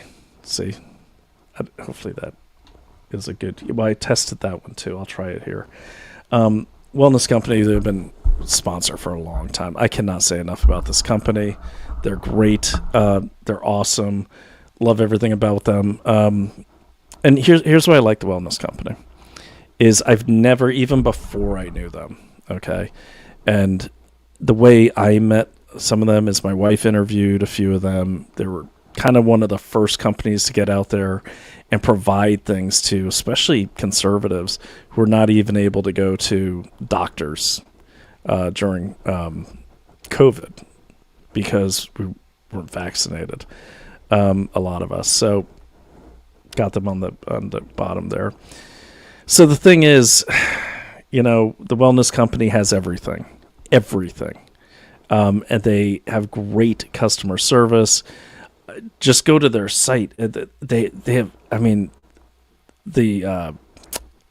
my favorite thing is this blue thing right here, up in the top left. And you see there's right over here, you see the buffalo. I love those bison pills, man. Love those bison pills. I love it all. And these guys have everything. And it's not a pharmacy. It is a supplements company. But the one they've got the best doctors. Peter McCullough's over there. Harvey Risch is over there. And you just have to scan that QR code, or go to Daily Clout Health and put in the code Daily Clout. You're going to get $60 off. It's a good deal. You can't go wrong. And yeah, what can I say, man? I've had these guys on the show many times. I bring this up too because if you're in any area that has ticks, I gotta say, man, the scariest thing on this planet for me is ticks. And I'm not a conspiracy theorist, but I gotta say, there's something going on with ticks, all right? And I hope they don't get mad at me for not covering the points they wanted me to cover. I will. I'll cut a video, but I think this is something I just gotta say is these guys are a lifesaver because here's what happened. We're up in the Hudson Valley, okay? And the wellness company has sent us one of these blue kits in the top left-hand corner, okay? And that is the medical emergency kit. It's in my front hallway there, always in a backpack. Well, there's a ton of ticks in the Hudson Valley. And ticks, you assume they're all carrying Lyme disease. And the thing about ticks is they seem like they're getting worse, and they're everywhere. Like, I can't walk outside on a cut grass lawn, look down at my pants, and there's like 5 ticks crawling up them. And we all know Lyme disease. Again, I'm not a deep state conspiracy theorist, but there's something going on with Lyme disease, and there's something going on with the ticks themselves, because these little suckers are indestructible. Indestructible. I'm not a crazy guy that burn things with magnifying glass, but I've got to say, the ticks, I've drowned them. Naomi thinks I'm sick, but I've taken them in the tea things. I've drowned them just to see how long they last. I had one last like an hour. I put one in a Altoids tin. Okay, they hate mint. Most bugs do, so it's got the mint powder. And I put the Altoids tin in direct sunlight. I forgot about it. 2 days later, I came back. I opened up that tin. That damn tick was still alive. Okay. And then if you've seen people get Lyme disease, it's pretty horrible. Okay. Dogs can get it too. And so there's a lot of people out there I don't like as influencers because they were in the Candyland camp. But I got to say, a lot of people are covering ticks now. And it's important that you can respond to a tick bite really quickly, or to many other things like infections, anything. So what I love about this, especially this right up there, look at that. Everything is in there. Everything is in there. Like, I was really stressing out because Naomi had gotten bitten. Usually if you get bit by a tick, you got about 48 hours. You got to get some doxycycline. Or you could, if it had Lyme disease, you're going to get it. You got 48 hours. So because she was with one of these, I forgot the name of it, but one of these private insurance carriers. And so she had to, just to get a couple 10 doxycycline pills, she had to call an online doctor, explain to the doctor that she got bit by a tick and wants some doxycycline. That's a no-brainer. The doctor still had to keep her on for 15 minutes because that must be their minimum time that they have to keep them on for whatever reason. And then the doctor is acting like she's thinking really hard. She goes, okay, I'm going to prescribe some doxycycline. And I was like, great, that's all I wanted. Seriously. And she prescribes 10 pills. So then where we're at, the closest pharmacy is 35, 40 minutes away. We're in the woods. And I drive out to CVS. It's closed. They had some BS with COVID. Apparently you got to close early when it was COVID. I'm like, okay, that's fine. So then I go to Hannaford Brothers. Their pharmacy's open, but the systems are down till tomorrow. I'm like, man, I cannot let my wife go to bed thinking she has Lyme disease, or she does have Lyme disease. And I'm really kind of stressing out here. I'm ready to drive all over the state to find a pharmacy that will take this script for these 10 pills of doxy. And I honestly, then I thought about it. I was like, wait a minute. I remember seeing this wellness companies when I first heard about the company. I was like, and seeing this kit on the table with a bunch of other stuff they had sent us to kind of, try out before we advertise for them. And I was like, And I wonder if that kit. So I open up the kit, and it's got all these things already pre-prescribed to my wife, including a nice giant bottle of doxycycline. Problem solved. Amoxicillin, all sorts of stuff, and they have many different kits. I'd scan that code if I were you. I would definitely stock up on anything you need. And they do have great customer service. I can attest to that myself. You'll see it when you do it. They also have memberships. The memberships are, you can join a membership or a subscription where if there's pills and meds you need all the time, they'll send them to you. They have real doctors, not just one guy like some other company who's under investigation. Another story I'm not allowed to say on this channel. But I will say this. These are the hero doctors of the pandemic. If you don't know who Peter McCullough or Harvey Risch is, you should, especially if you've been around for a while. But it's a great site, great customer support. They have veterans discounts. They do things for the hurricane victims, and they get the stuff to you quickly. But the nice thing about it is you are getting it from the same place some of the best doctors in the world get their stuff. And if you see right along the bottom here, down there we go. Yeah, that bottom row. Supplements, medical kits, wellness farms, and memberships. So basically the wellness farms, we're getting into like really good beef and everything like that. Just they cover the whole body. I don't know what more I could say about the wellness company, but they should be a regular part of your monthly shopping. From the Buffalo pills, that's my multivitamin. They have a great sleep aid that I tried out. It's fantastic. We keep kits in all of our cars because you just never know when something stupid or bad is going to happen. Okay, and so you get to know the wellness company. What can I say? Go to Daily Clout Health, okay, or scan that QR code. And again, make sure it's working. And then for your benefits, I will scan it so you could see what comes up. Because I never ask people to do something I want to do. Then I got to call it a night. Okay, so just scanned it.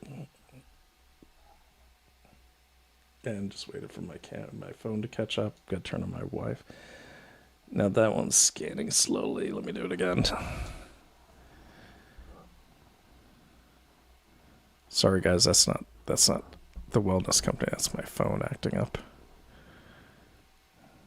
All right, let me see here. By the way, my battery level is down to like, what'd they say? They said it's like it's so deteriorated. Like the health of it is just not, it's just not working the way it should.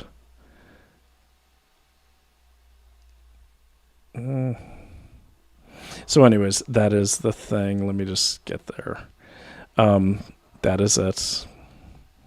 And I'm sorry, this is embarrassing. My phone is just moving slowly. But that's going to take you to our sponsored page that you see there. For some reason, my phone is not pulling up anything now. Sorry, but you could see like the URL. I don't know if you could see that at the top of the phone.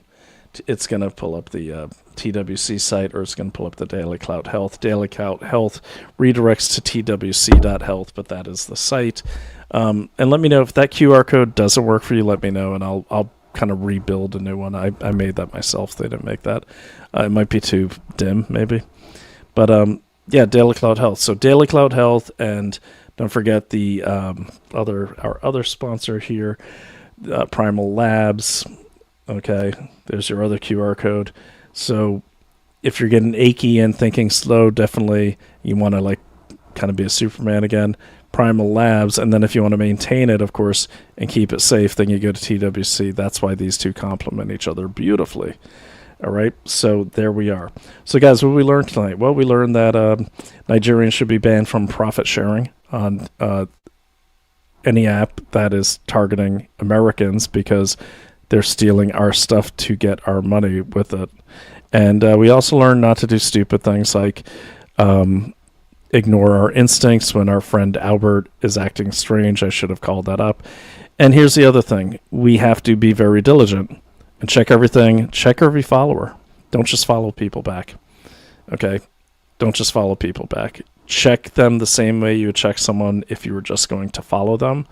Okay? I know we all want to increase follower accounts and all that, but it's very dangerous. And I, learned the hard way, and, I'm glad I fixed it, but no one should have to go through that. That's the key thing. And you can see the implications of it on the global stage are even bigger.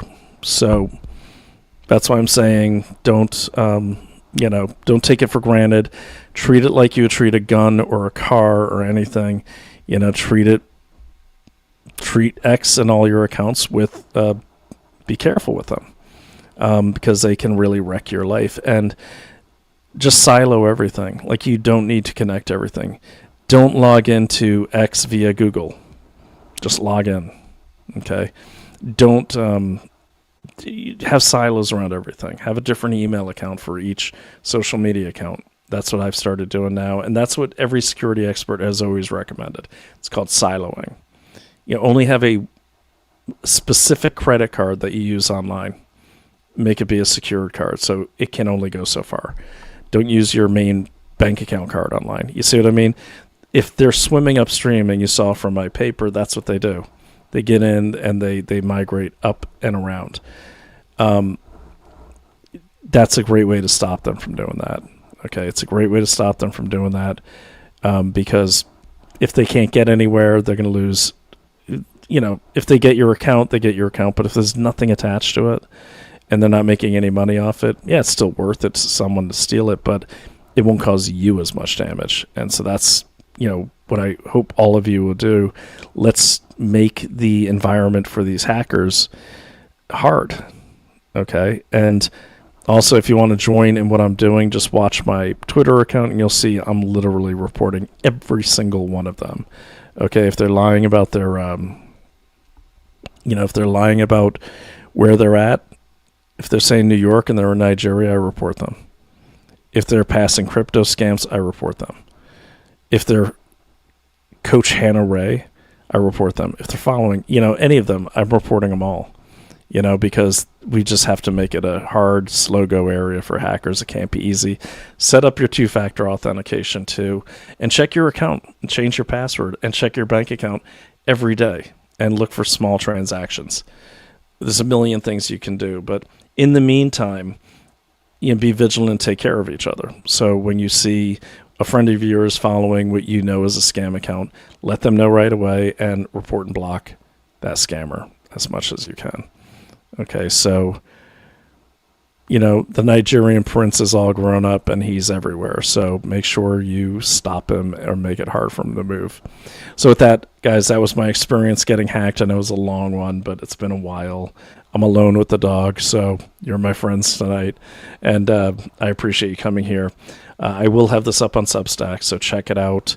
And I should have that published by the end of the day tomorrow. I just got to check some of the sources and a little bit more of the grammar. But yeah, if you have any questions, feel free to reach out to me. If you have questions for me, by the way, on X, just post them publicly. You're gonna get more engagement if that's important to you. But I don't have secret conversations with anyone but my wife.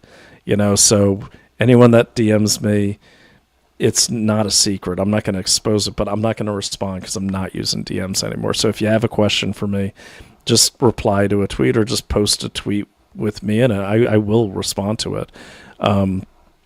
Maybe even hashtag it, like hashtag, this show or something like that, or hackers or something. No, don't do hackers because I get all that spam. But I'm not doing DMs anymore. And, so if you got questions for me or things I'm working on, things you think I should consider working on, post them publicly.